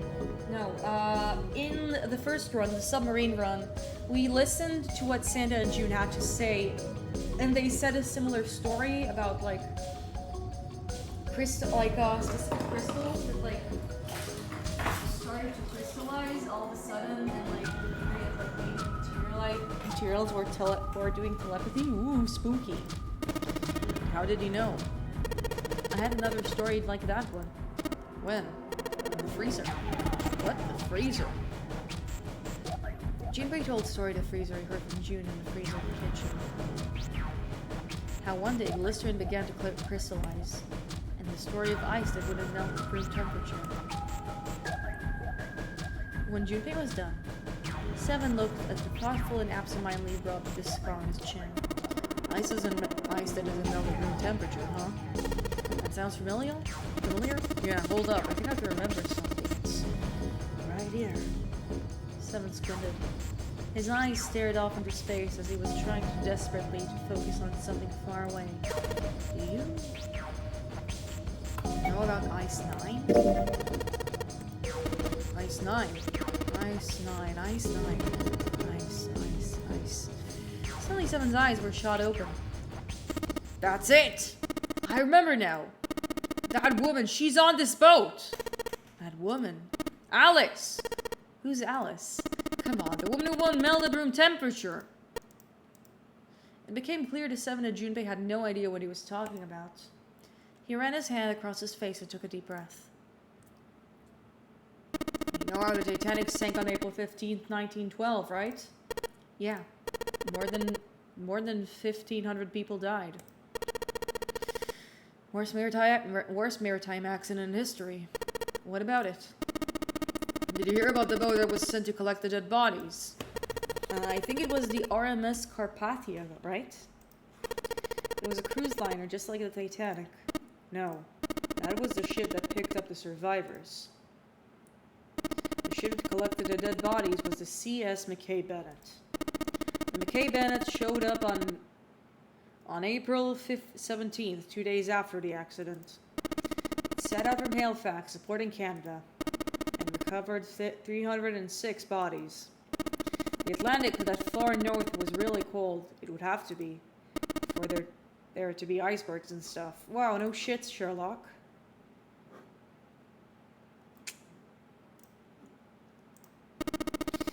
Anyway, the bodies they pulled out of the water were frozen solid. That isn't a very nice story. So what happened next? Well, they say McKay Bennett recovered something more than just dead bodies. There were various bits of stuff floating around the water. Things that drowned or had to be carried with them, or staff dislodged as the ship sank. One of the things they found was a coffin. A coffin? Yeah, a wooden one. The craftsman who made it must have been pretty skilled. It wasn't just a wooden coffin, it was all wood. There were no nails or reinforcements, and there were no gaps in the wood anywhere. It was airtight. The crew got pretty curious about what might be inside it and opened it up. They had to get a wedge and hammer it open. It was so well made. Inside, they found a woman. Or, I guess you should say they found a dead body of a woman. Her hair was thick and black and her skin was deep brown and didn't show any signs of age or decomposition. They say that she looked gorgeous, like a goddess. She was obviously dead, but everyone who looked at her said she looked just like she was sleeping. Her skin was so lifelike she looked like she might make up any minute. She didn't though. Like the rest of the bodies they found, she was frozen solid. Eventually, the McKay Bennett finished and returned to Halifax. The 306 bodies were unloaded and taken ashore. However, it was warm enough that they began to melt. They say the stink was horrible. But there was one body that didn't thaw. The girl in the coffin. That's right. Everybody thought for sure she'd melt and start to rot like the rest of them eventually. Weeks passed and nothing happened. Then a month had passed and another, and it was summer and she was still frozen solid. After a while, people started to say she was some sort of miracle. Rumors about the girl started to spread, and people came to visit Halifax from all over. After a while, people started to call her All Ice. Alice. All ice, more like all lies, am I right? Of course, those rumors didn't last long. Why? Well, she up and disappeared. One day Alice was there, the next day she wasn't. They say someone snuck into where they were keeping her and stole the body. With the body gone, the rumors followed pretty quickly. And after a while, no one remembered her. You might be able to find something about her if you could find a newspaper from back then. That's about it. Wait, you just said that she was on this boat. Yeah, I did. Alice has got to be somewhere on this ship. Now, why the hell would you say something like that? Because I know. And just what is it you know? What happened to Alice after she was stolen? Junpei gulped. Alright, tell me. What happened to Alice? Seven nodded slowly and took on the look of a man recalling something long buried.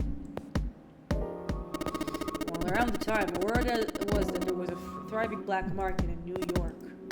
I mean, I'm sure it still is, but this was special. All millionaires from all over the world. I've heard that Alice went up for auction there. The person who won the auction was Lord Dashiell. I always said it's Dashiell, but it's Dashiell Bourdain. You've heard that name before, right? Sir Bourdain. Isn't he the guy who bought the Gigantic, the Titanic sister ship? Yeah, that's him. Although I guess he hadn't done that yet. What do you mean? Bourdain bought Alice in 1912. Then 4 years later, in 1916, he bought the Gigantic. He hid Alice somewhere in that Gigantic. Nobody knows where. He died in 1931. And apparently he died without ever telling anyone where Alice was hidden. However what? Well, he did have one close friend who asked him, "Where is Alice?" And he said, "Alice sleeps in a small chamber past the forest of knowledge. beneath the navel of the gigantic. What the hell is that?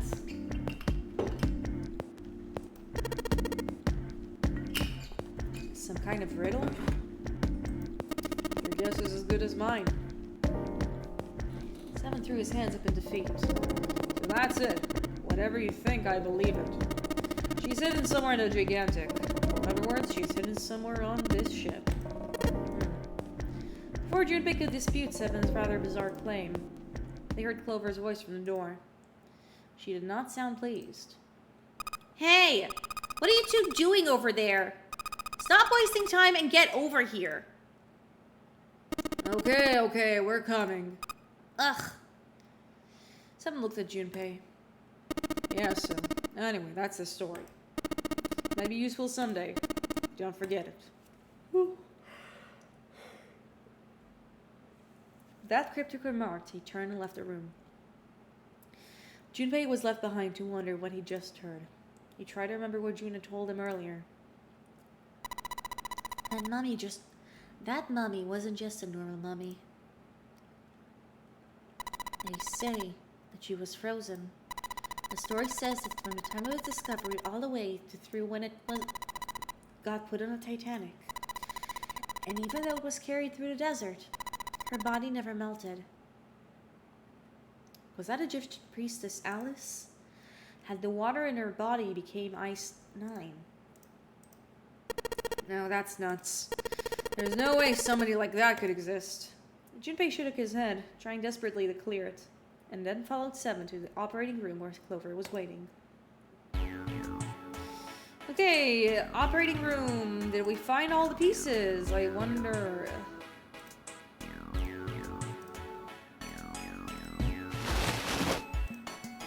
No hard dead. Maybe something will happen if we gather all the bodies. Okay, so we're missing something. We don't have any legs yet. That's the problem.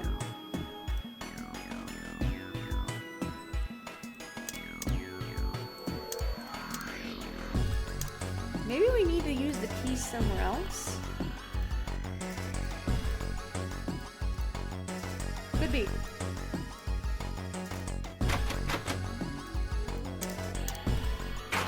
Yep. Oh, cool. It unlocked.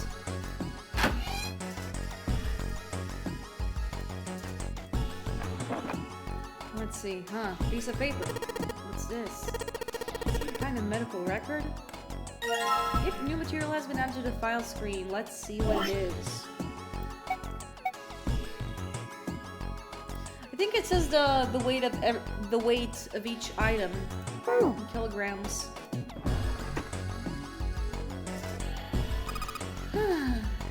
What the hell are you doing? Don't you want to get out of here? But I'm tired. There's a long chair in the corner of the room. I mean, I don't blame Clover. It is pretty tiresome. I found a beaker. White light on the top is glowing. Yeah, but the red, blue, and purple ones are still aren't lit. Which means we need to look for more stuff. It won't open. It looks like it's locked. Where's the red plate? There's a red plate on it. Do you think that means something?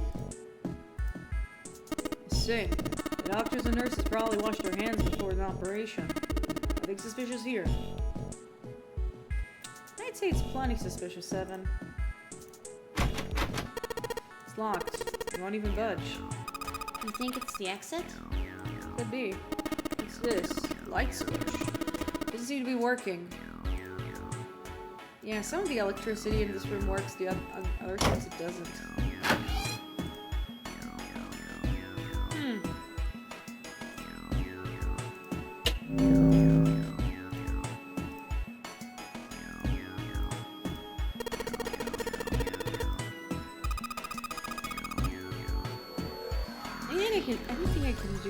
Anything I can use here? Oh, there's blue liquid. Hey, the blue light turned on. And I heard a noise. Sounds like something unlocking. leg! This is the left foot of the mannequin. Do you think I'm better? What? Do you think my legs are skinnier? Oh my goodness, Clover, now's not the time for your body image issues.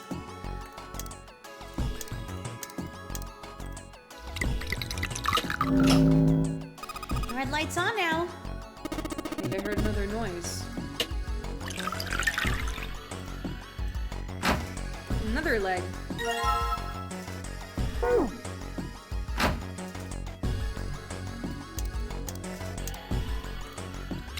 One, two, three. I get it. Combine the red liquid and the blue liquid to make purple one.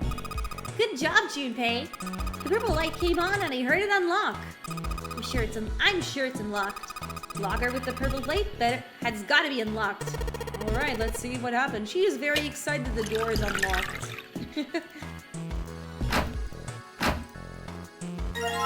Okay, I think we have everything. We have chest, heart, which means we can continue.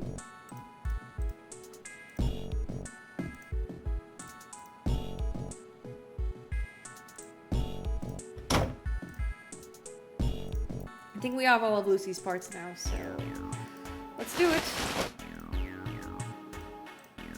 Okay, so we collected the 6 parts of the medical manual.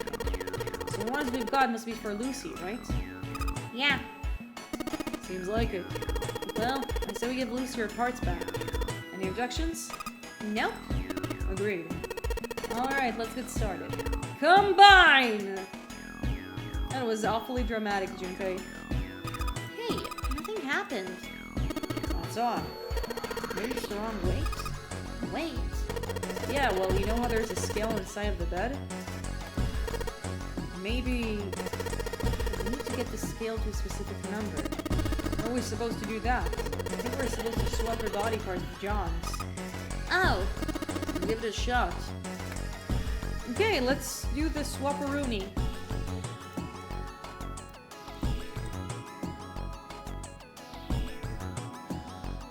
I think maybe they need to be in the same weight, so...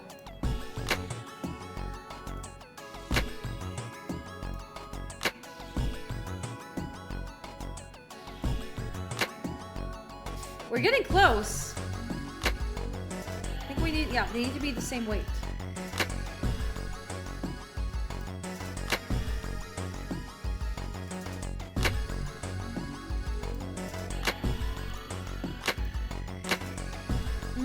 Close, we're so close.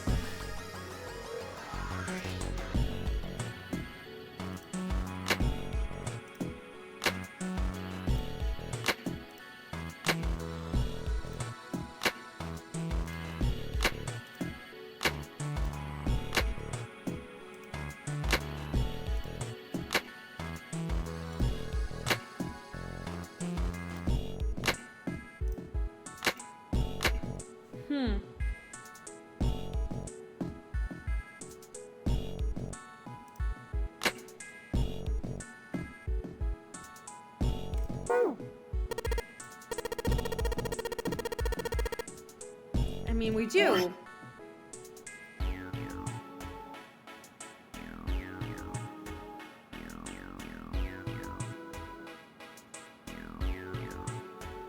Man, they're all decimals.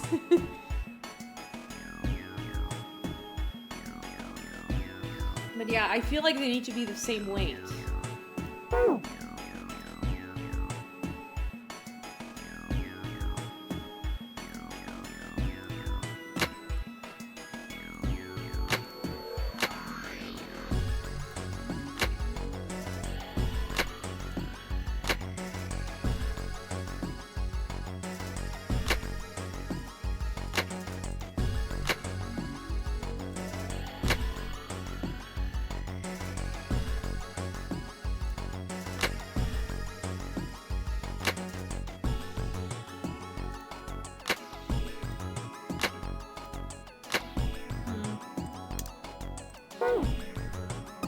Junpei, are you looking at the medical record? You gotta use your hints or you're never gonna figure it out. You're right, maybe I ought to take a look at that thing. Okay. So, Lucy, chest 6, heart 2, arm 1, stomach 5,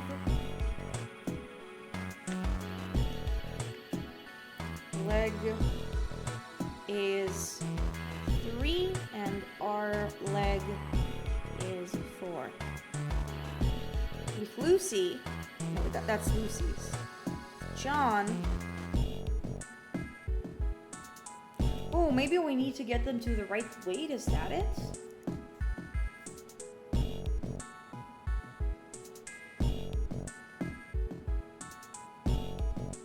Six. 0.2, 2.3, 1.5, 5.6.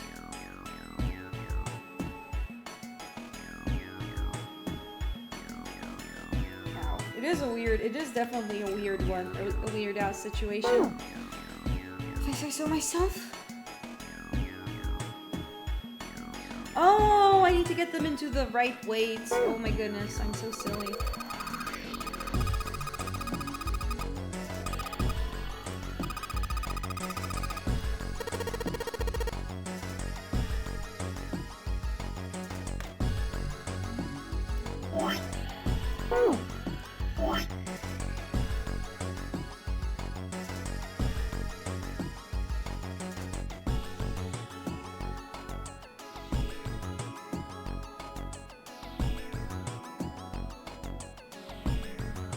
This is basically the weights we need to strive for. We're not going for like 52, we're going for...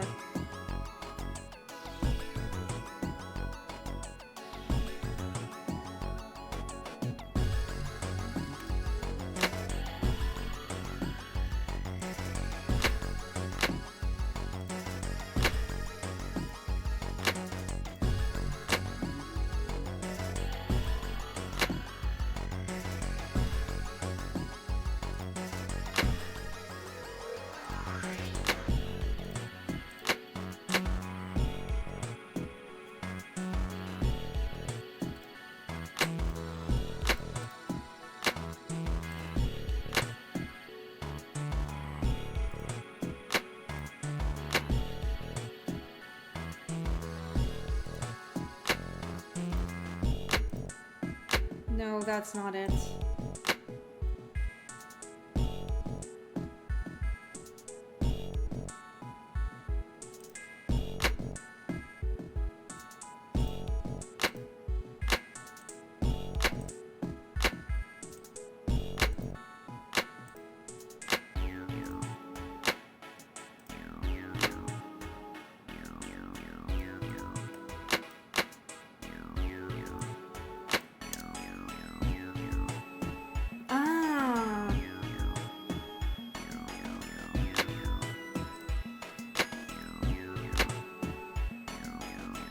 No, that's not it.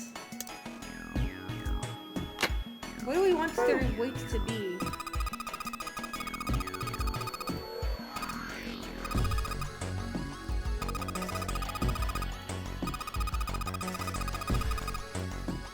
Oh, we need it to be equal to 23.2 kilograms.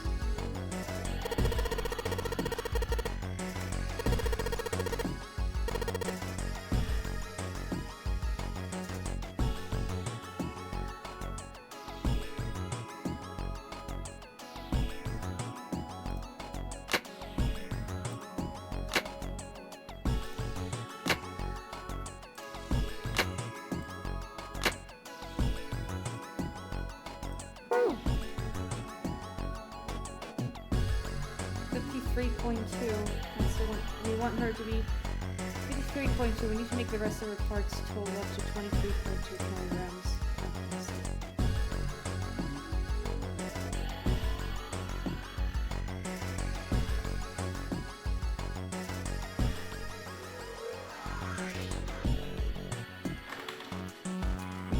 6.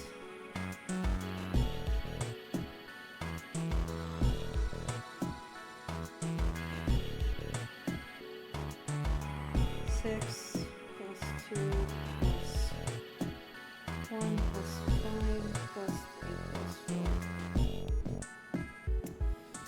4. Uh-huh.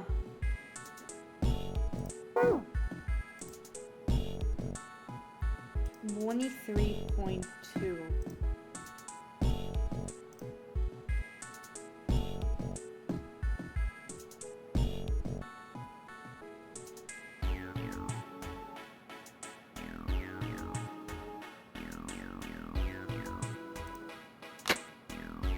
No, that's not the solution.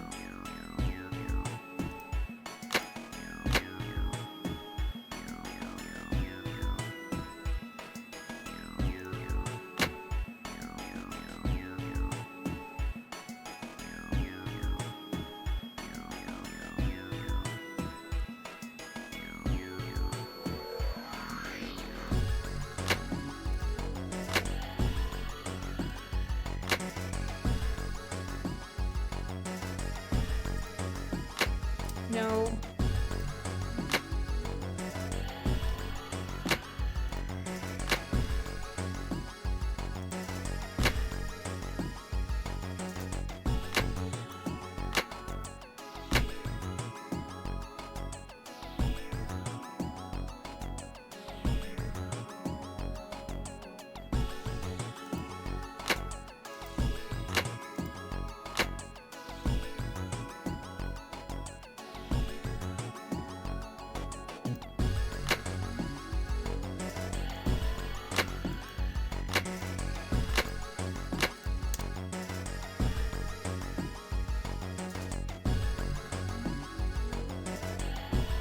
Yeah, I'm currently like thinking of how to do this. So basically, the weight we need to add to 23.2, if I remember correctly, is we need to add 2.2.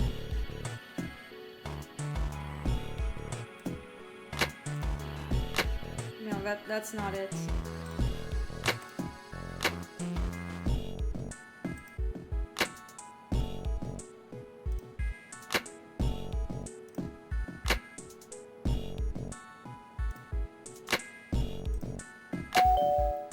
Oh, I just need to replace the entire body. I feel stupid.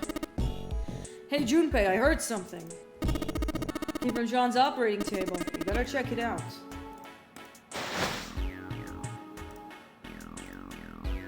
Hey, Junpei, look at the scale. Huh?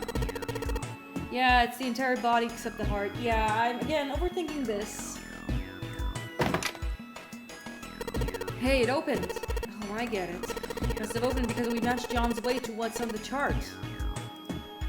We have the Jupiter key. Woohoo!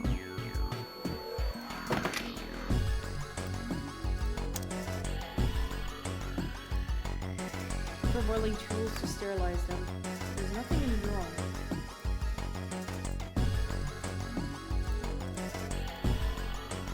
What do we do with this? Hey, Junpei, what are you doing? Let's go. Oh, we solved the puzzle. Uh-huh. Seems like we don't need the liquid anymore. Hey, hold on. Junpei stopped, about to put the key into the doorknob. What's up? Where's Clover? Huh? Junpei turned around. Clover was nowhere to be seen.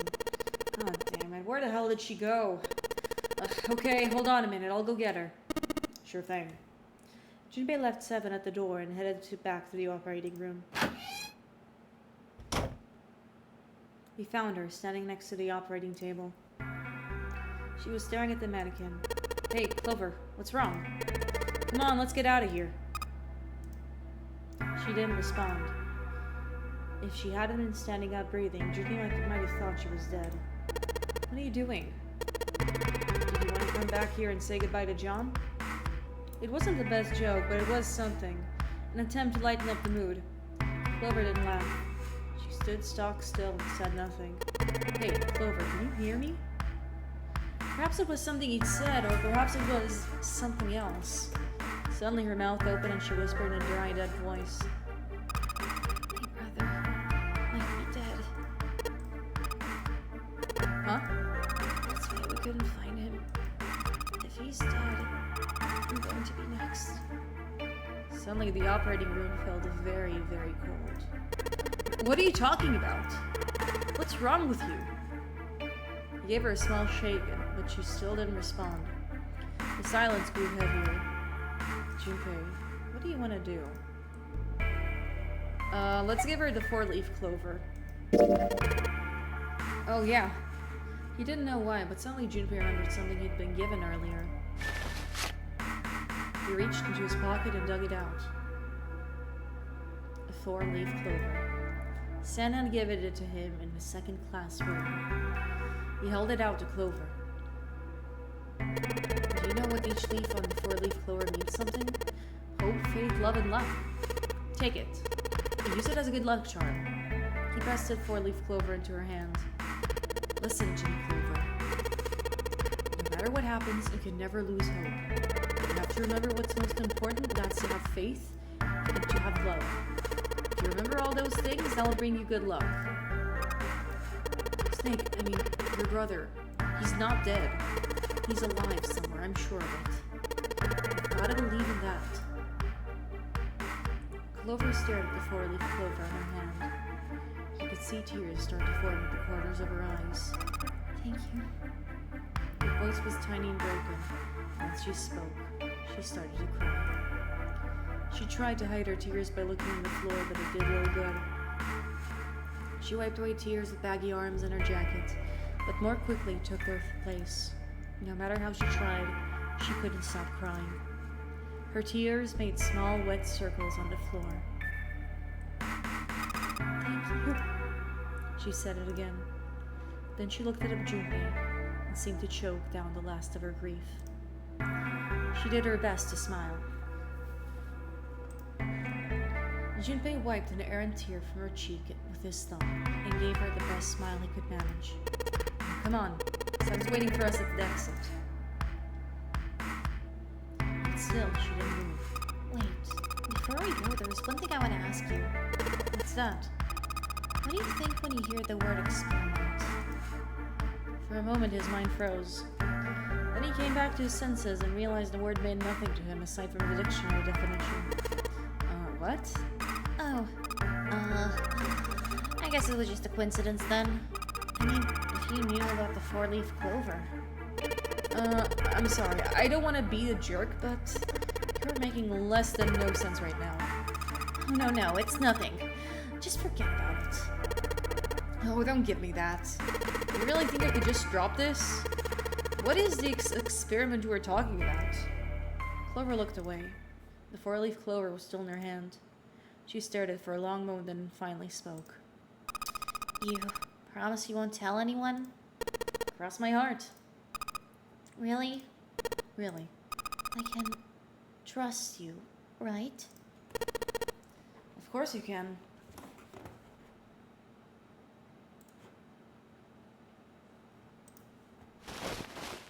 Clover slipped the 4-leaf clover into her pocket. Her eyes still red from crying. She looked at Junpei. Okay then, I'll tell you. Oop, whoopsie. I'm gonna save, because who knows what'll happen.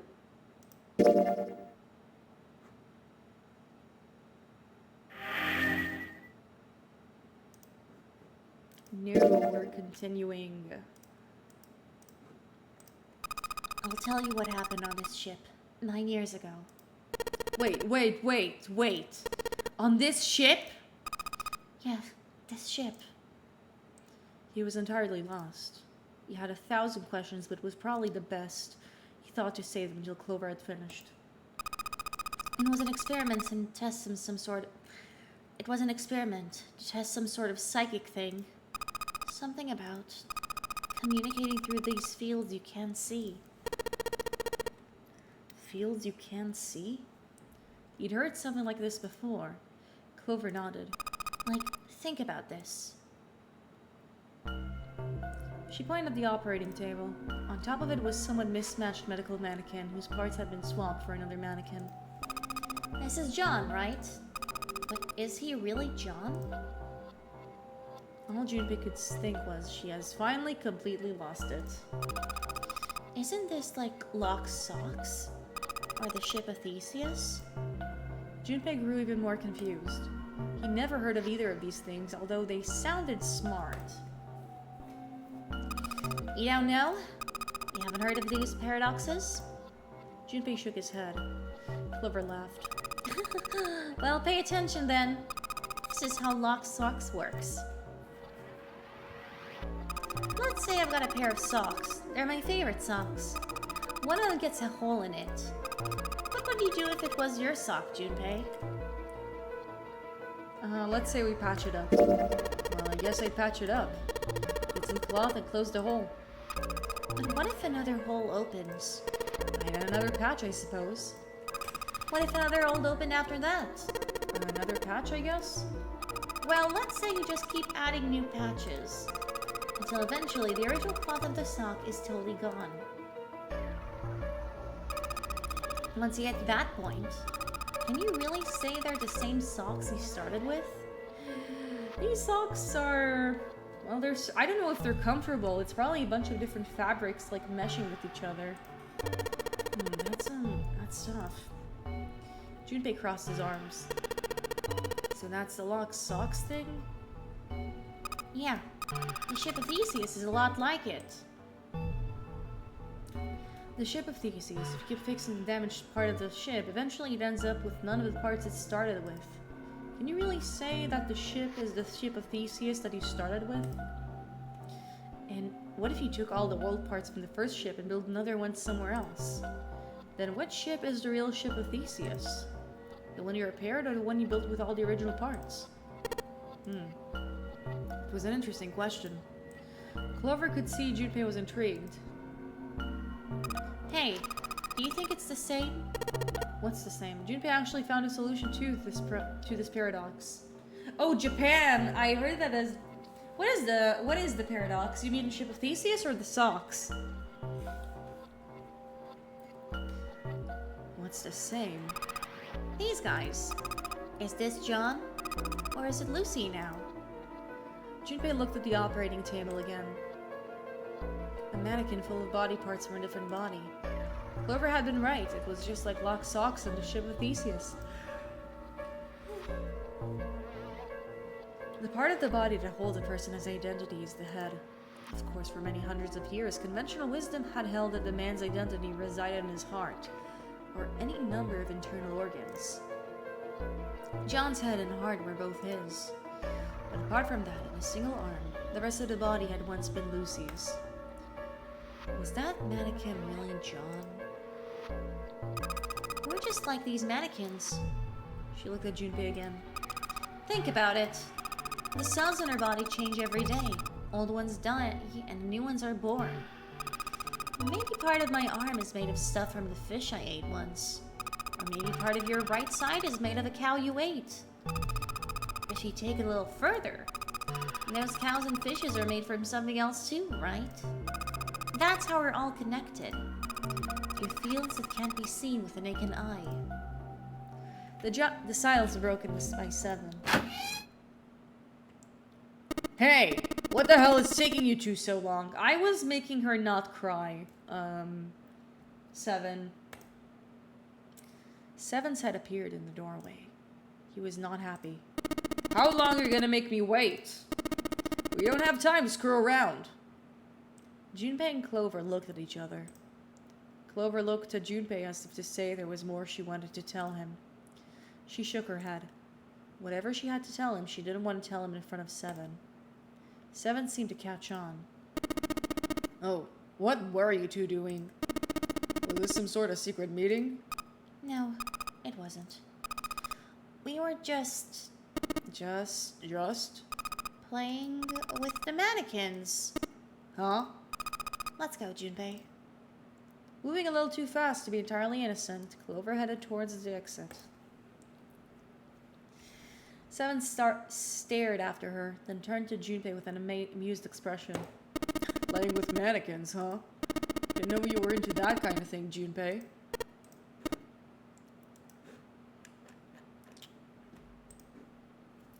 So, I remembered once in Japan, having seen the Gold Pavilion Temple in Kyoto and being mildly surprised as quite as well it had weathered the passage of time, since it was first built in the 14th century. Yeah, I'm reading it out loud. I was told it hadn't weathered well at all. It had been burned to the ground twice in history. So, it isn't the original building? I asked my Japanese guide.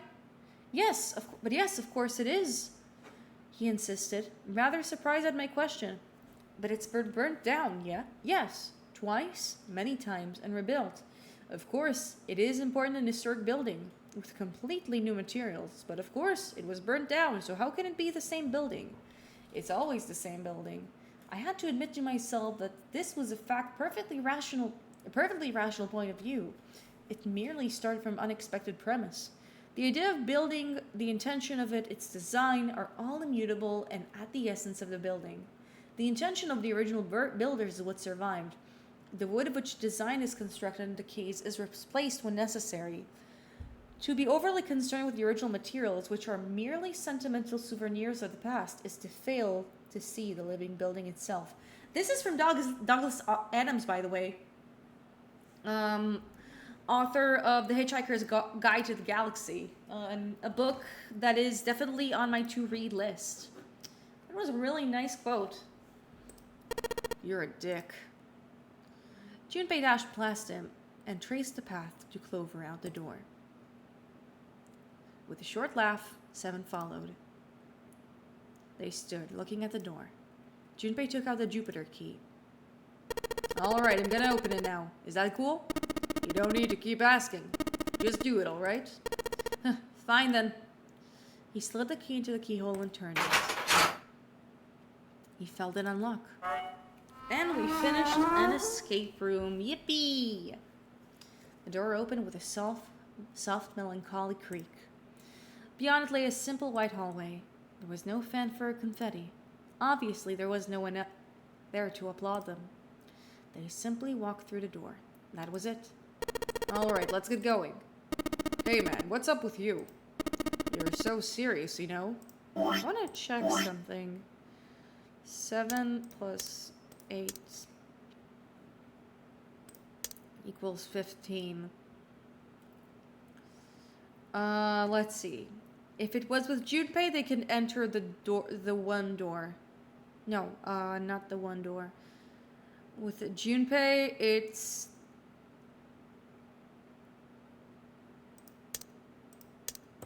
It's 2 because it's 20. Nah. 7 plus 8 plus... That's the third door, so they can enter that then. They could enter that. Or...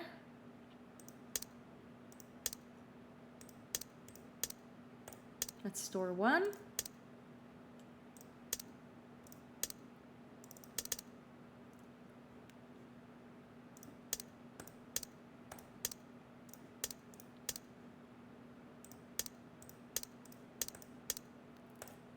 So if Snake was alive, Lotus and if Snake was alive, Lotus and Seven could probably go through door 8, and if Ace wasn't in comatose, they could have gone with him through door 7. You're so serious, you know. Can you sound a bit more happy? You know, get a little excited? Not really. Junpei turned away from Seven and took his first step down the first simple white hallway. My brother might be dead. I'm going to be next. Clover had told him only a few minutes before that her brother was probably dead, and she was likely to follow him. How could he pretend to be happy after hearing something like that?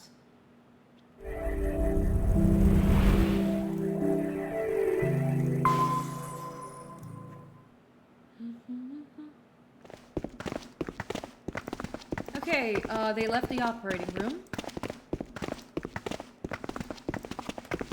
The hallway too. The hallway took them around several corners and past several doors, but they were all locked. Until at last, the final door was hidden in the corner in the hall. Junpei grabbed the handle. As he made to push it open, a voice stopped him. The voice came from behind him and it belonged to neither Seven nor Clover. Junpei! He spun around.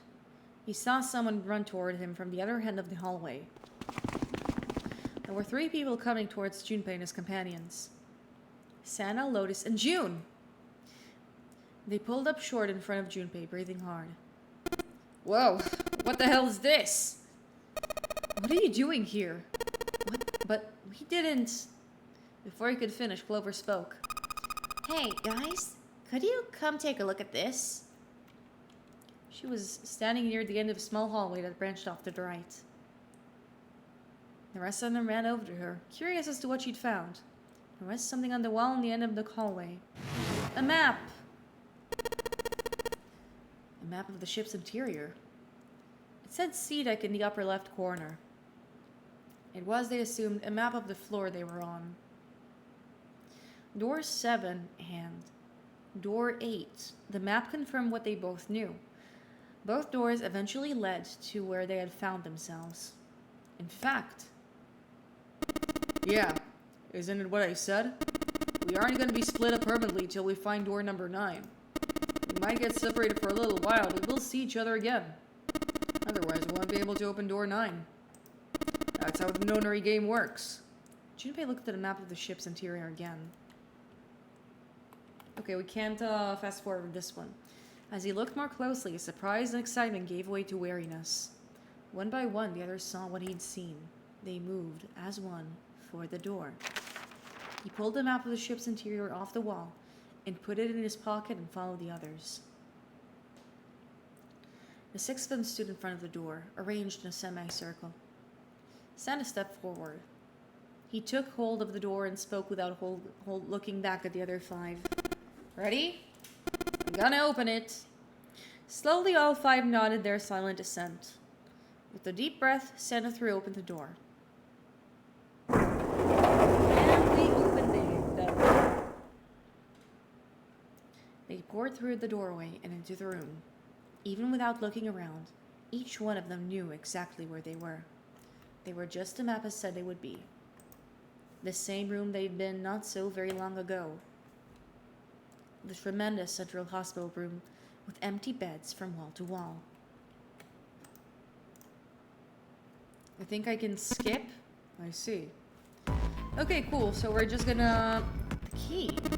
Ain't that what I just said? I'm talking about the Jupiter key. Found it in the operating room. Right, Junpei? Junpei nodded. Ah, the solar system keys. Actually, found one in the laboratory, too. Here, the Earth key. Lotus dug out a still warm key with an Earth symbol on it. I might lose it, so it's probably better if you hold on to it. That way, it won't be my fault if it gets lost. And with that, she pressed it onto Junpei's hand. Classic Lotus. He felt slightly less than honored.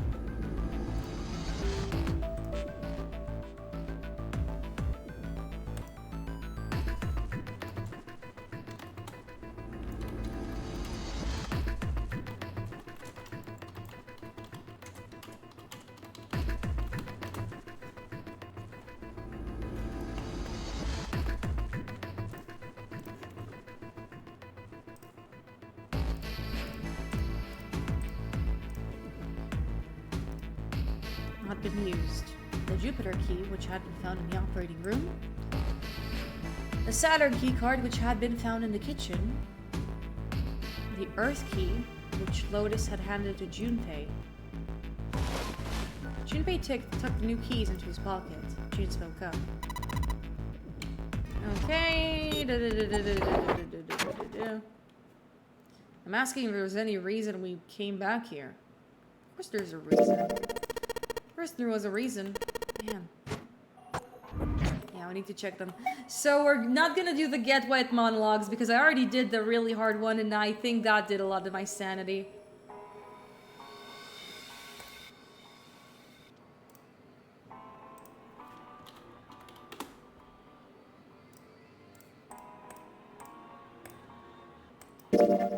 She was afraid because the only elevator button pointed down. It meant, of course, that the elevator couldn't go any higher than the floor they were on. As he thought about it, okay, yeah, I just skipped the get wet monologues. If you guys want to see it, it's a few streams ago. Then the stream is already up. We'd probably die. Oh no, don't be so casual about something like that. At any rate, we should probably go back as soon as we can, once we're done looking around. Okay. And then they found the body. And then we have some theorizing. Was Zero still on the ship with them? Of course he was. And it's possible because in this, if you want to get the true ending, and this was a stupid oversight on my half, you actually want to go with Clover, like for the... Like if you want to get the true ending, you need to be Clover's emotional support. Well, that's possible. Good golly, she needs it. Her brother is dead. Okay, we're doing that, and now we're doing door numero uno. Door numero dos leads us to the submarine ending, so we're gonna do door numero uno. My choice is door number 1. Santa was unconvinced. Hey, wait a minute there. You cheating? Cheating. I'm asking if you changed your number after you heard what doors we wanted. How could I do that? I wrote it down on the paper earlier. Let me see that. Junpei shrugged and handed it to him. Santa examined furiously. The others peered at it as well. As they did, Junpei quickly slipped the piece of paper he'd been hiding into his pocket. Although he'd never know it now, Santa has been justified in his suspicions. Junpei had switched papers. He had prepared 3 pieces of paper for doors 1, 2, and 6, and put the paper with door 6 on it into the pot. He put a small mark on it so he would know which one it was. It was his. He put the paper that said door 1 in his left hand and the paper that read door 2 in his right. Okay. You know, I really like how this game...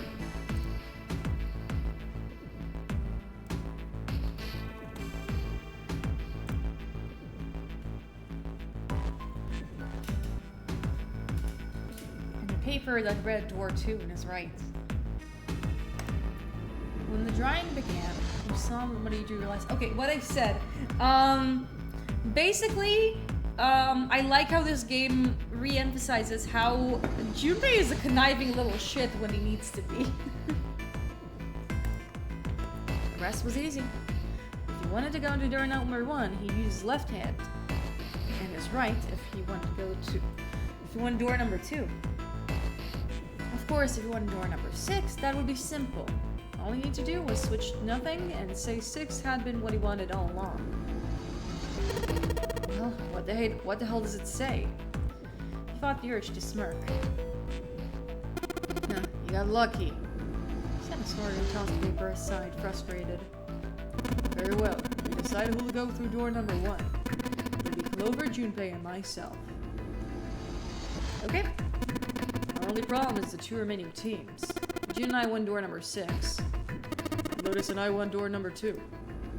That's not good. We can't open either of these doors with only 2 people. Fine. 7 will go through door 6. Sure thing. I didn't really want to go through door number 2 anyway. Your intuitions were correct, my friend. Besides, if we got a younger girl with us to lower the average age. Oh my god. 7, why are you like this? Why are men like this? Why are grown men like this? 7, you'd better not be one of those people on Facebook who like sees that like one of the people that like you have close friends with is a younger woman, and because she's a younger woman, you would hit up on her DMs. You'd better not be that one person. Yes, that anecdote is very personal, and that's because it happens on Facebook. And what's up? Right, June?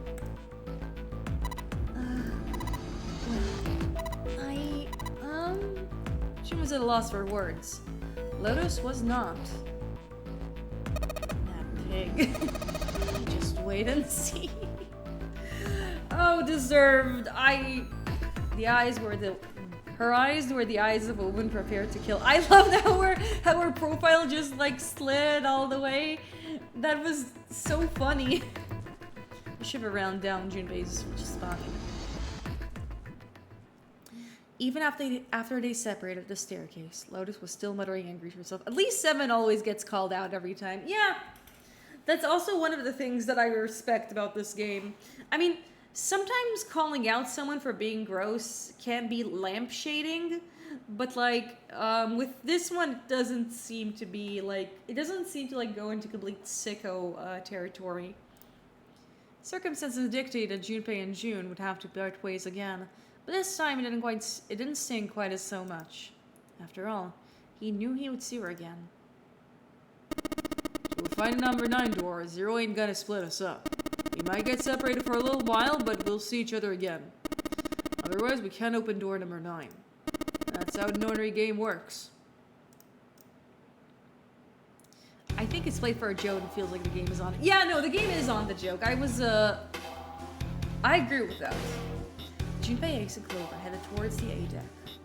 They took out the Earth key and opened the door to the left. It opened and they walked through. It was just as Santa and Lotus had said. At the end of the hallway sat a door with a large red one upon it. A numbered door. To the left of it, bolted to the wall, was the red. Ace went first and waved his wrist over the scanner panel. Junpei was next. Finally, listlessly, Clover lifted her arm. She leaned towards the scanner panel. I think in terms of it, we're gonna do I think how we're gonna divide this is that we're gonna do the first escape room and then we'll do the second escape room next room. The third asterisk clicked to life, shining brightly. Ace took hold of the lever. He took a deep breath and turned to Junpei and Clover. You ready? Shall I pull it? Yeah, anytime. Clover said nothing. She nodded, a little more lethargic than a twitch of her head. Well then, let's go. 3, 2, 1. It's really hard to see Ace's reliability in a good light now that we know he's an absolute sicko of a man. The door opened.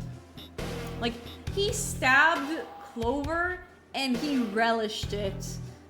He's not good in the head. The door opened. They stumbled into the room.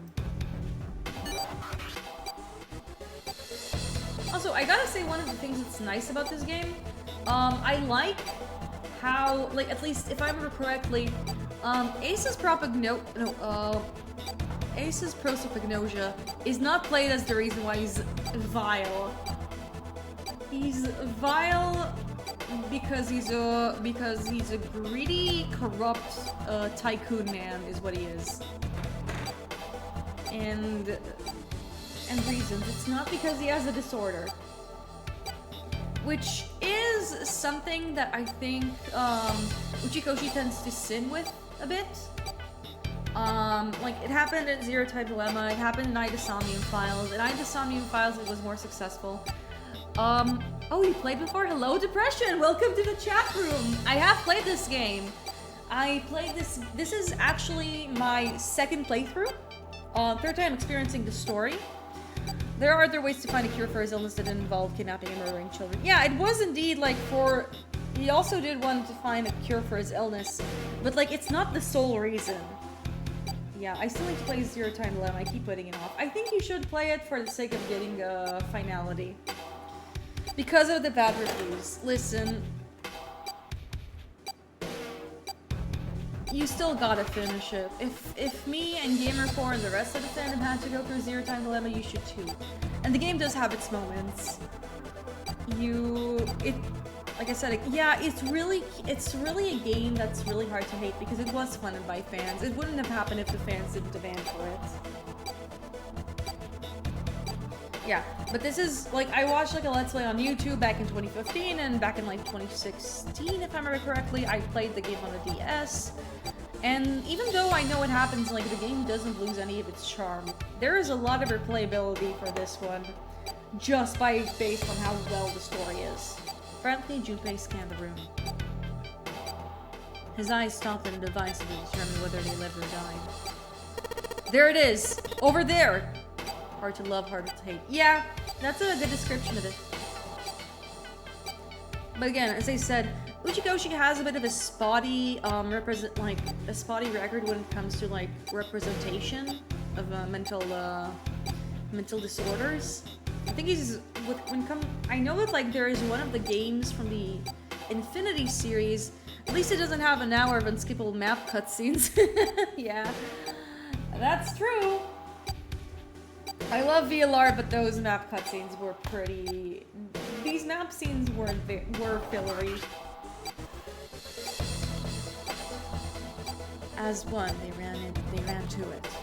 They put their hands over it as they were fighting for it.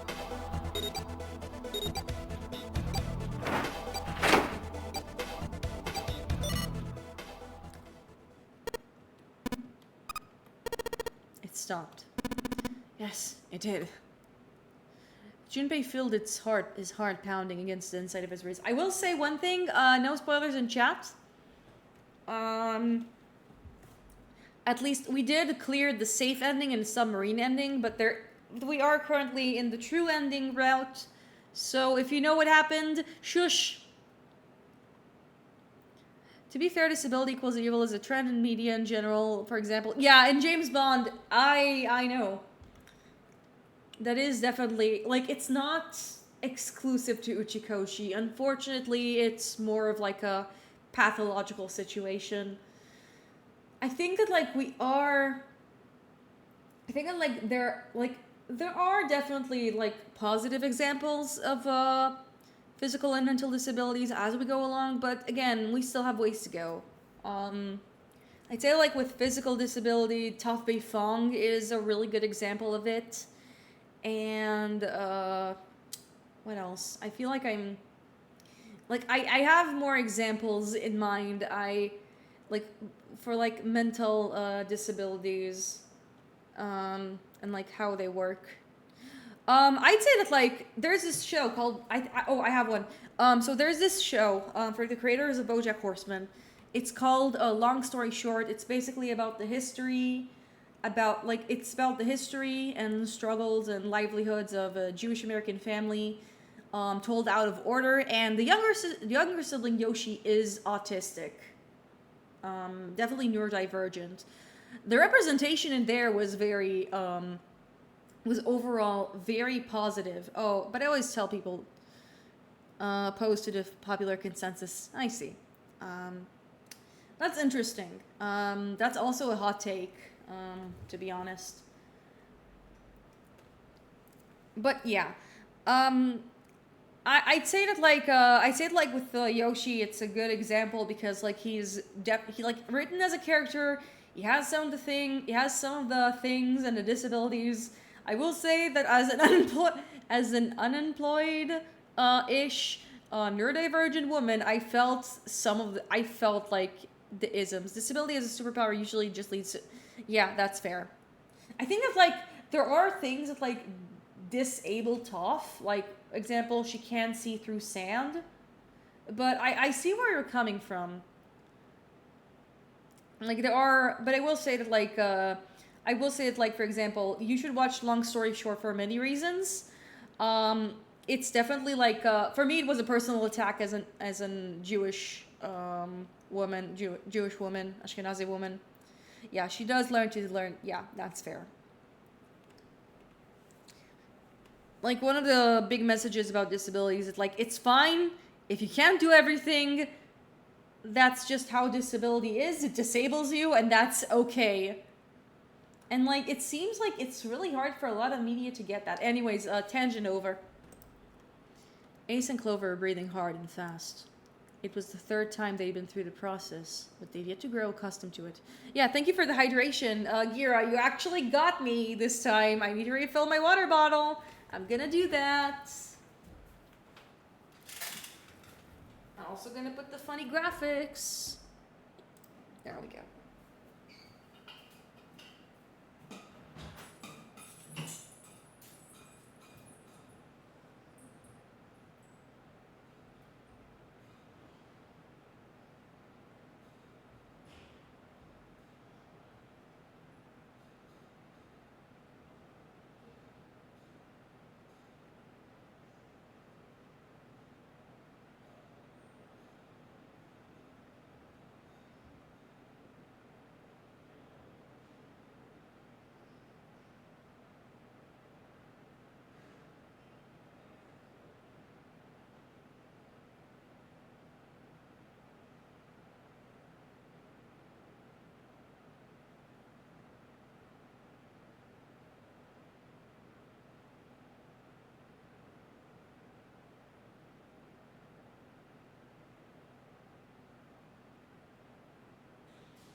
Saw a post that said that streamers with a high growth posture redeems are kind of Tamagotchis. Oh my god, I am a Tamagotchi.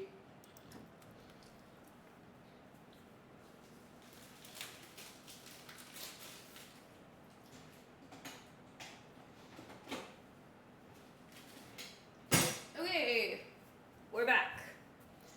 By the way, when I was refilling the water bottle, yeah, I am currently standing up. That's indeed a posture check. My cap.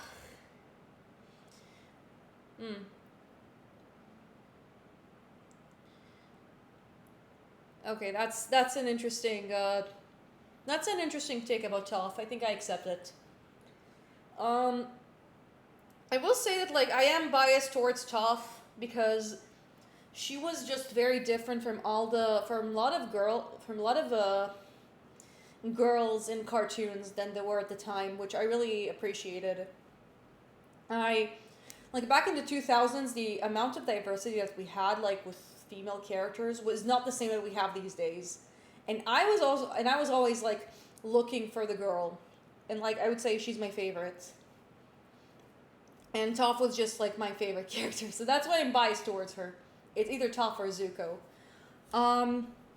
Anyways, so as I was going down, and filling up my water bottle, the cap, which was outside of the bottle, which was empty, so nothing was spilled. Yeah, absolutely. We can definitely prove a rip. So I was going down, and the cap was off the bottle, and the bottle was empty, and the cap was like, clanking against the water bottle. There's a point in this, and then I just started instantly humming Sherma's song from Silk Song, so that da na na na na na na, and I'm like, Sherma just. I am absolutely brain rotted over Sherma. The main reason why I started playing Hollow Knight and I'm currently playing Hollow Knight, is because it's filled with little guys, chat. So many little guys, and they all make their funny noises, and they're all adorable, aside from the leg eater, who needs to be contained in a cellar. Yeah, I have been playing Hollow Knight. I'm 2 days into it. Really, and it's like, I already saw someone play Hollow Knight, a VTuber play Hollow Knight, so I'm not going into it. You don't like Leg Eater? You monster? I'll learn to like them, I think. But, like, they look really creepy. I think that's part of the point.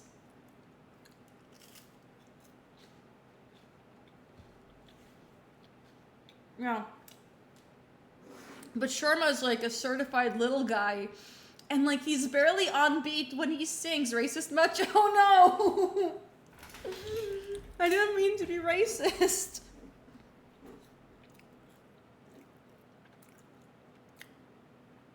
I'm still in a dream, leg eater. I will say my favorite little guy in Hollow Knight is, so far, even though they're annoying, is the mushroom that goes, wah, wah, wah. Like, yeah. So yeah, back to our regularly scheduled program. I just need to put I just needed to like get the Sherma out of my brain. Even though he's still gonna stay there, and honestly I don't mind, like...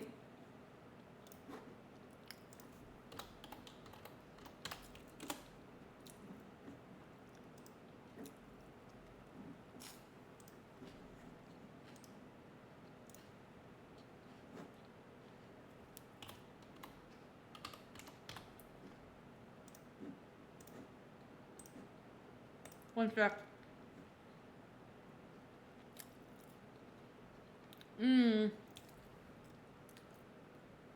That's fair. The rest of the Manti are dicks. I think I understand you.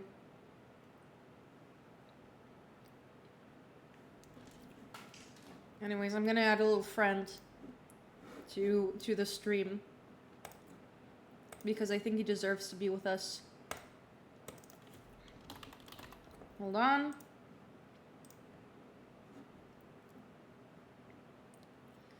There is a point here, I promise. Fine, okay, I'm going to stop, I'm gonna stop my racism towards the leg eater. There we go.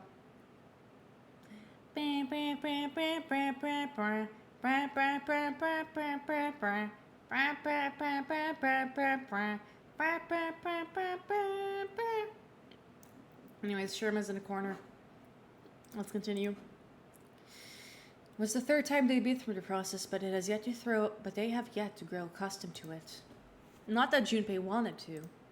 He planned to finish the game before he got a chance to let imminent death become commonplace. Junpei looked around again, this time more slowly.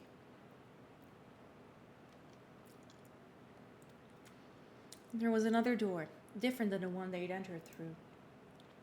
He took a hold of the knob and easily pulled it open. Sherman, I made funny!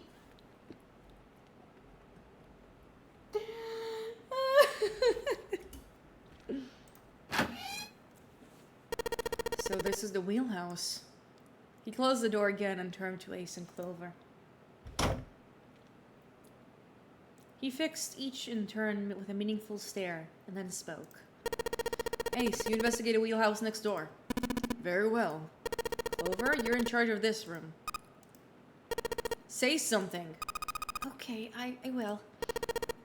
Alright then, let's get started. Okay, we are gonna go a bit overboard in terms of times, but let's do some escape rooms. I'm really tempted to just continue playing with the PNG of Sherm. Okay, what do we have here? A map. A map with nautical charts. I think it's a nautical chart. There's this line on it here. I think the line is the route ship is supposed to take. These are the dots. There are dots all over the map.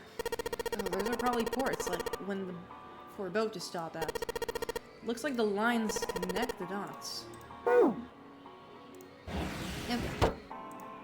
A chair? A chair. Clover isn't talking much. Well, I guess it's understandable. I mean, she's been through a lot. Yeah. Clover saw the body of her dead brother, but the light looks kind of like a wilted flower. We have here a map, a world map of the Atlantic Ocean. Also, I meant to ask, but I keep forgetting. There's a reason he changed Balatro to 999 and League to 9000. Used to be the other. Was it? Wait. Yeah, it is the true ending route. We're probably gonna get into it, to the true ending by Saturday. But like, we'll see how far we'll go in Wednesday. And I think it'll be fitting because then we'll have 9 streams instead of like, and then like for 9 hours, 9 persons, 9 doors in September. I think it's funny. There are a number of red pins in several locations. What do those red pins mean? Well, in the nautical charts I picked up earlier, there's a map just like this one. Maybe one of them matches to the pins or something. Let's see. Well, what do you know? Looks like this one's a match to the pins. So we got 7 locations connected by straight lines. And each one has a word next to it. That's probably the speed. Okay, lore added. It's a wooden box. Maybe a case for letters? Hey, Clover, you ever write letters? Gore for 9 streams is fitting because there didn't be... Considering you didn't by 999 weeks, sadly. I don't think it would have been possible. I had other shit to do. Nothing. The shelves are lined with books. Let's see what's in the blue one. There's something written on it. Ship's log. Huh. Ship's log, huh. Okay, cool. What's in ship's log?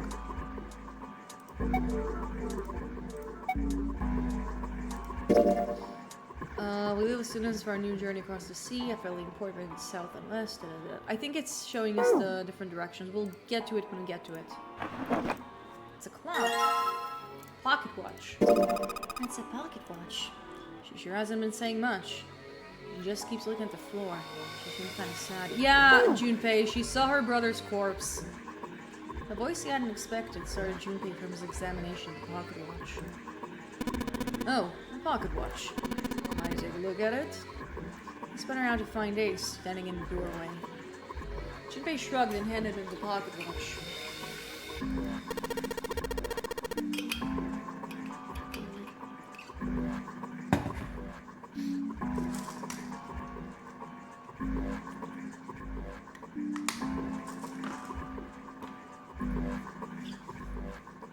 You know, speaking of Avatar, I'm really impressed with how well received the show is. It's definitely one of the most well received shows of all time, and I think understandably so. No, I just thought I'd come check up on the two of you. Is there a problem? Well, not a problem, Pat. Not a problem, but it was a lie. All Jimmy wanted to do was to get rid of Ace. He sent Ace to the wheelhouse at the beginning for a reason. It was something he meant to ask Clover, and he meant to ask her in private. It was something he wanted to ask Clover, and he didn't want anyone else to hear him ask it. He also knew that Clover would likely remain silent if there was anyone else around when he asked. That's why he was so desperate to send Ace back to Wheelhouse. Ace opened his mouth and took another look at Junpei and shut it again.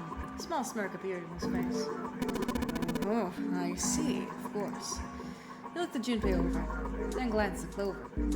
I apologize for my intrusion. Well, best of luck. Oh my god, Ace, it's not like that! Ace gave Junpei a knowing pat on the shoulder and left.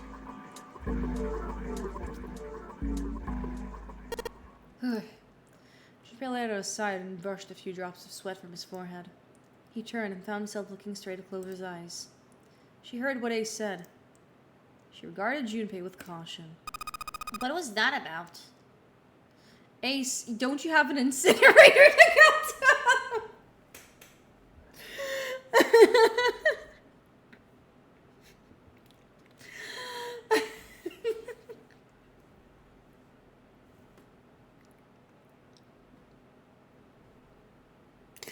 Oh my god. But the good one. She was clearly suspicious and with good reason. Junpei's eyes widened and he held up his hands in a gesture of innocence. Oh, no, it's not like that. What's it like then? I just want to hear the rest of that story. I didn't get a chance to ask you about it until now. What story? About the experiment. Remember the one you started to tell me about tell me in the operating room? You said something about an experiment that happened here 9 years ago. Clover bit her lip. She stared down at the floor in several long moments, and when she spoke, it was barely audible. I'm sorry, but I don't want to talk about that right now. I'm just not in the mood, okay? You understand, right? I keep thinking about my brother. I can't stop. I mean, Who would do something like that? I mean, he just left the room, Clover, but we don't have the insight to tell it to her right now. to my brother. I can't forgive them. I'm not gonna let them get away with it. You're going to pay for this, I promise. So... Her shoulders were shaking. Drops of blood had sprung to her lips when she was biting them. She wiped it off and looked at Junpei, her eyes fierce and angry. Junpei? Who do you think did it? Her voice was cold and scarcely above a whisper. Junpei gulped. Well, if what Seven said was right, then there would have to be at least 2 of them. Clover pouring her heart out, and Junpei just goes, "Hold on, girl, let me pull up my digital root calculator." I mean, we know who did it. It's Ace and the Ninth Man's bracelet. You need at least 3 people to open a number of doors, and if you subtract Snake, that means there were at least 2 other people. You're right. So what does it mean? Well, if we just look at the bracelet numbers, we should be able to figure it out. Who could have opened door 3 with Snake? Well, really, who and who, or who and who? You mean it could have been 4 people? Well, technically, it's possible. I don't know. That doesn't seem very likely. Why? I'll tell you later. Why don't we just assume there were only 2 other people for now? Okay, got it. Let's do that then. And who do you think it could be? Junpei crossed his arms and thought. Santa's bracelet number was 2. Which 2 bracelet numbers added to 2? Oh, Snake's, sorry. Added to would give a digital root of 3. Which 2 bracelets would added to 2 would give a digital root of 3? I think we said it's, 7 and Santa. Would it be Santa and 7? Wait, could it be... Were Santa and 7 the killers? What's wrong? Clover looked at Junpei and he looked back at her. There was no point in hiding it. He told her his conclusions. That's what I thought. She looked less surprised than he'd expected. Santa and 7. If it was 2 people, then the only combination that works. Hey, wait a minute there. Don't you think it's a little too early to be jumping to conclusions? Well, all I said was those 2 would have been able to open door 3 with your brother. There might be other possibilities. Well, what other possibilities? He hadn't had an answer. He was ready to admit defeat when Clover spoke. Are you saying that you think it was 3 or 4 people? I really don't think that's likely. Why? Can I borrow your pen and paper? Clover put her hand out expectantly. Junpei pulled out his pen and pad of paper and handed them to her. She opened the notebook And wrote down several simple addition problems. I can't believe this game is making me do math again. Eventually, she had 8, which provided a digital root of 3. Okay, so we have Ace, June and Santa, Ace, Junpei, and Clover. Okay, so that rules it out. Clover, Santa, and Lotus. But it can't work because it's not Clover. Junpei, June, and Lotus.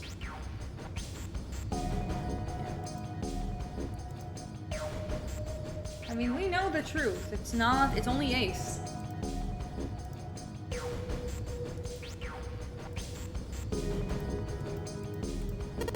What's this? These are combinations for 3 or 4 people. These 8 combinations are the only possible ones. You see. Junpei, Yeah. I can trust you, right? Of course. Why would you need to ask that? Really? Yeah. So then I should get rid of B, D, G, and H, right? Of course. Just cross them out. And you should take off yours too, the ones with floor. So what does it leave? A and E.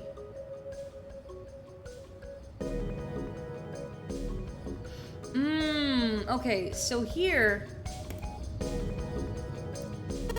Wait, it can't be A. Why not? Because June's in that one. There's no way in hell she'd do something like that. Are you sure? I bet my life on it. Okay then. Then I can cross off A2, right? Yeah. Well, what have we got left? E. You know what this means? Everyone besides me, you and June would be working together. You think that's likely?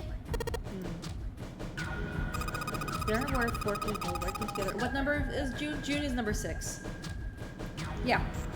If there were 4 people working together, they wouldn't be very cautious. I don't think they'd try that hard to hide what they were doing if they outnumbered us, right? Well, you do have a point. And besides, if Ace and 7 are working together, Oh, okay, I get what's happening because we saw the not real ending. The safe ending is, it's one of the endings. I'm gonna leave it at that.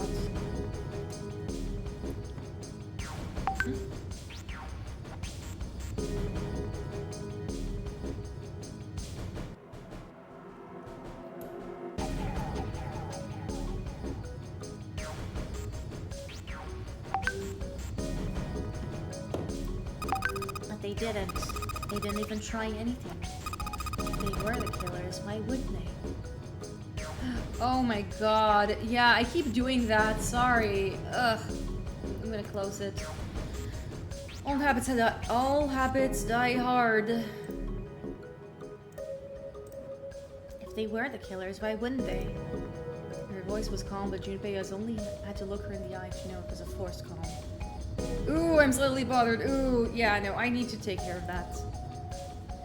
There were tears forming at the corners of her eyes, and she was blinking furiously to keep them back. Perhaps by attempting to do objective analysis of who might have killed her brother, she had been able to distance herself from the harsh reality of his death. The more she struggled to act unconcerned, the more Junpei felt his heart tighten. Okay. Yeah, well, that does make sense. It seems pretty unlikely that as many as 3 or 4 people. Yeah, That means there's a good chance it was Sam and 7. that's how it looks. But why would they do it? There was a moment of silence. I think I know. What is it? He laid his hands gently on her shoulder. He was so close to the answer. Oh my god! He knows what he's doing! Oh my god, I accidentally did that. Larry the Yeti is screaming at me to close the door. He raised a knowing eyebrow and then spoke. Have I interrupted something? What do you want? There was something I want to speak with you about, Junpei. Could you come with me for a moment? He turned his heel and walked back towards the wheelhouse. Junpei looked at Clover. He gave her a short nod, hoped that she would be able to talk with him later, and followed Ace. What did you want to talk about? Ace looked at Junpei and smiled. Perhaps more of a smirk than a smile. There was something I wanted to check. Yeah, what's that? If you'll excuse me. With no warning, Ace slipped his hand into the pocket of Junpei's vest. Oh my god! He's... God, you fucking suck! Hey, what the hell are you doing? He reached for Ace's arm. absolute. I mean, he is danger. He's no stranger, but he is fucking danger. We know this already. He held a woman in gunpoint. He killed another woman. He killed 2 men. One of them knowing he was disabled. And he was gonna kill everyone in this ship and go alive. He also probably stabbed Junpei in the submarine ending. This guy is stranger danger. In the older man's hand were pieces of paper Junpei has balled up and hidden in his pocket. Just as I thought. You switched them, didn't you? When we voted. Ah, well, I can't say I did care. That I care. I managed to get through the number door I wanted, despite your mischief. Why did you... Oh, simply curiosity. I hope you don't think ill of me for it. I mean, you kind of invade my personal space. I'm gonna have to call the cops. I'm gonna have to call this HR. He smiled and gave Junpei a friendly pat on the shoulder, and then turned his heel and left. It was a small defeat, but it was a defeat. Junpei had lost the upper hand, and he knew it. He could feel his stomach begin to tense.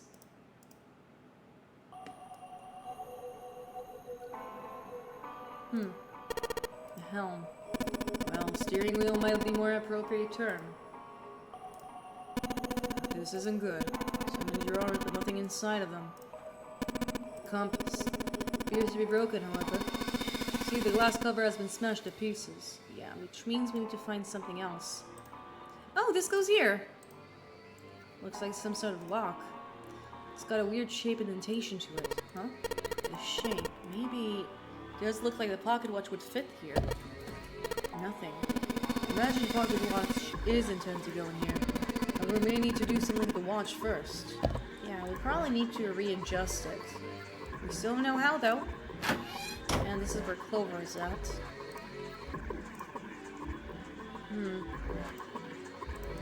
I don't think there's anything else we found here. These books look very useful.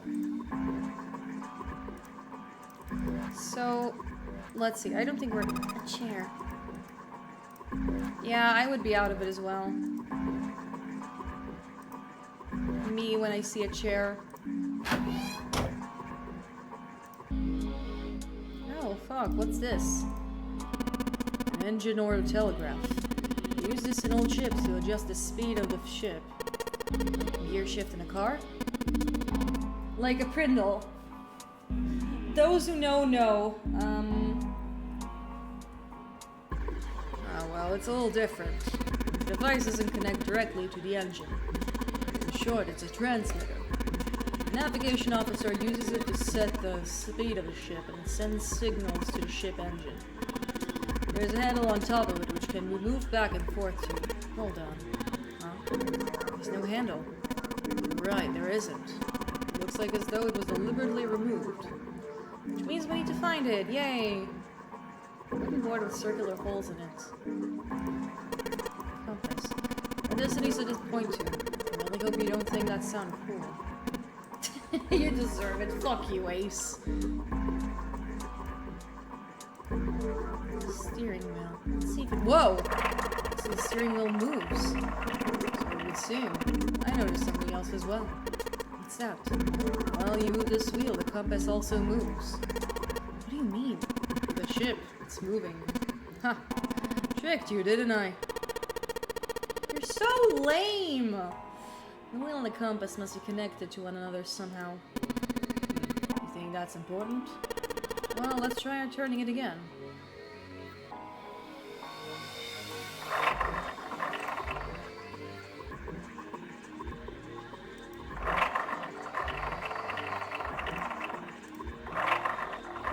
Okay, seems like I can turn it halfway. Now I need to understand how to turn it. Which is why it's good we have the ship's log, because it shows us the order. So I'm gonna write down the chronological order, and then from there we are going to go.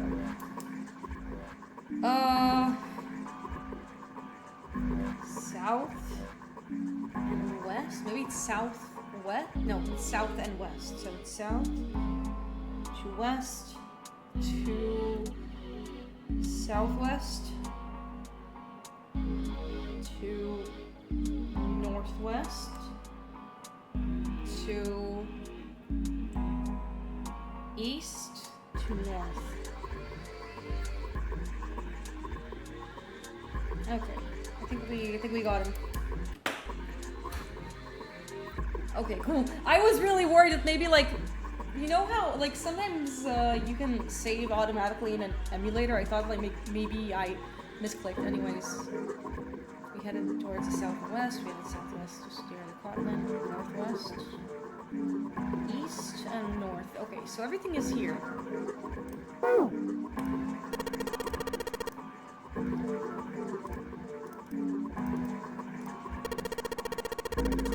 Yeah. So it's south.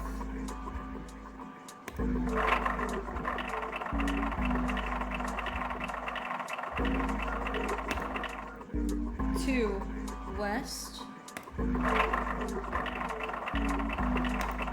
Fuck! Oh, no. Dude, fuck off. I know what to do.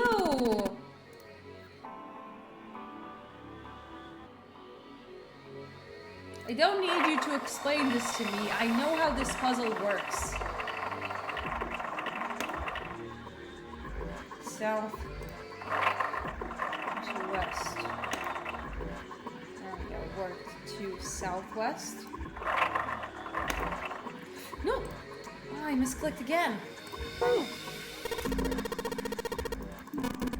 I know what I need to do. I just keep misclicking.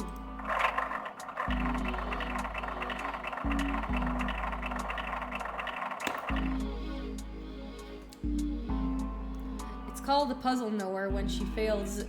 So-called puzzle. No, I wrote the notes. I just keep misclicking.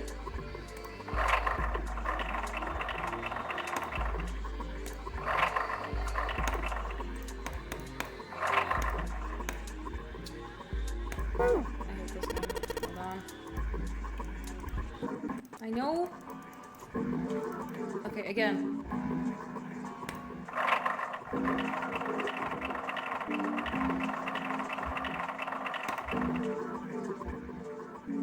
South. Wait, no.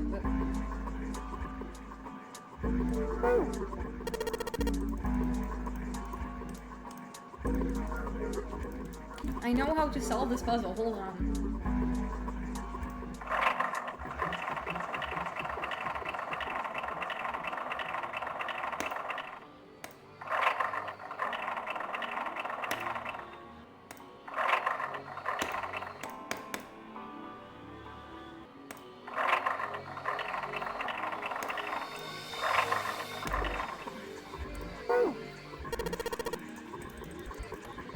Never ask me to navigate a boat ever again.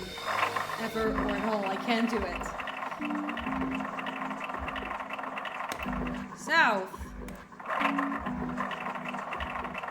West. Southwest. South. West. I think I'm clicking too early.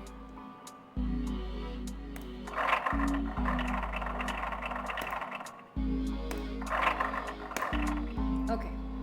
I clicked too late. So southwest to northwest. Maybe you can let... No. I think I just clicked too late in that regard. And it's east to north. So we go all the way to E. And then all the way north. Okay, it worked. Yeah. Or just succeed, I guess. What the handle came off. Huh. Stooping so low, are you, Zero? How is he stooping low? Also, this looks like a butt plug.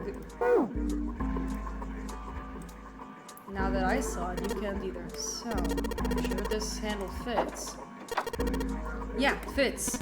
Excellent. That should allow us to operate the engine of the other tugger. You know, Ace has the pose of you know how like there's the memes of like the third party sweep, like the Bloomberg sweep. He has the exact same pose as that meme.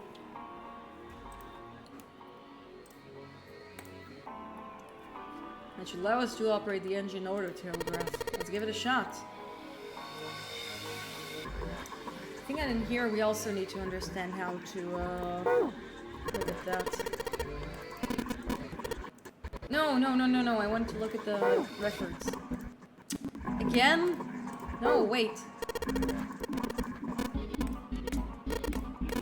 Yeah, I need to look at the nautical charts. Hold on. I wanted to save. Can you save in this part? I don't know.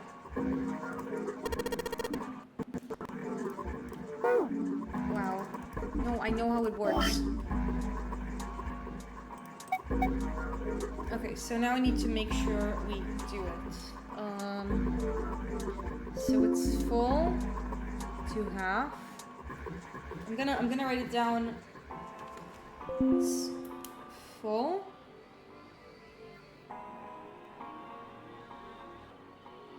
to half to slow to full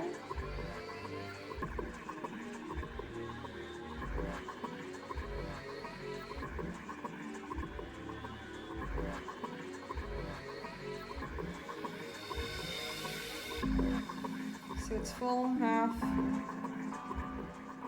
then stop. Okay. I think we got it.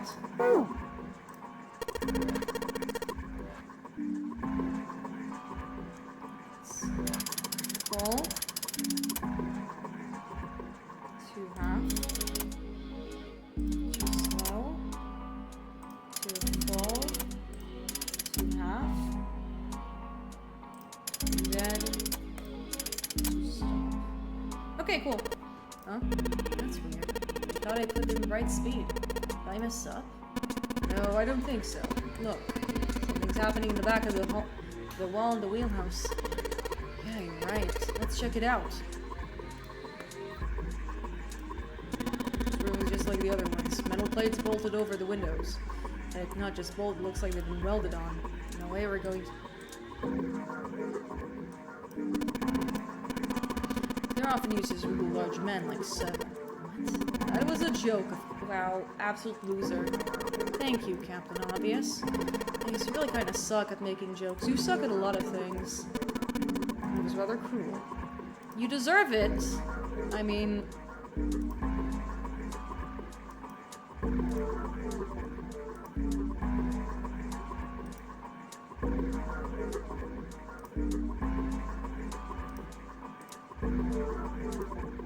There's something on the wall that looks more like an arrival board.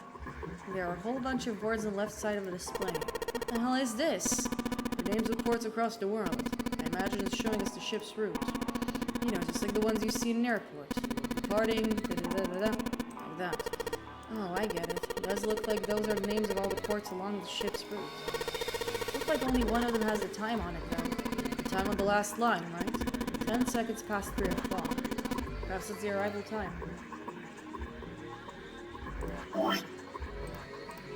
Mechanical pocket watch at the spring. Doesn't appear to be working. Hands have stopped at 5 minutes 39 seconds past 10 o'clock. Turn the knob does nothing. Yeah, it's probably broken. This is how we can move the hands, however.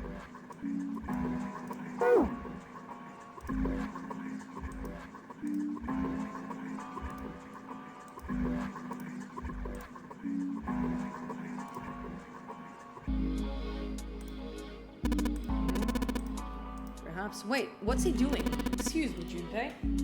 Hey, he just took my pocket watch. Wow, this guy has no boundaries. Hey, what the hell are you doing? Just trust me. Should be fine now. Well, thanks for giving me the pocket watch back, but you don't need to look so smug about it. We should invite his personal space next. Yeah, and send him to the incinerator while we're at it.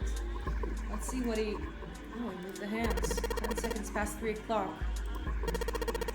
soon as you match the final arrival time.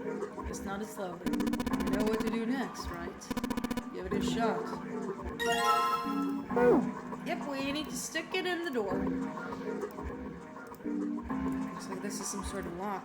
It's got a weird... Let's try putting this in there. And it worked. Yes, it's open now. Good work. Seems like you were successful. Well done, Junpei. Hey, Clover! What? Look, we unlocked the door. So now you can get out of this room. Oh, well, let's go then. Clover?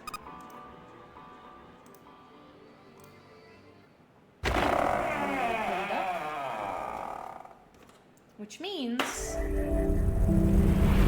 we found the exit. This is also where we're going to be finishing for today. The space they found themselves in outside the wheelhouse was far too narrow to be called a hallway.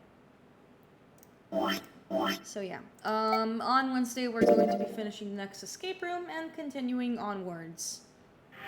I'm very looking forward to finish this game.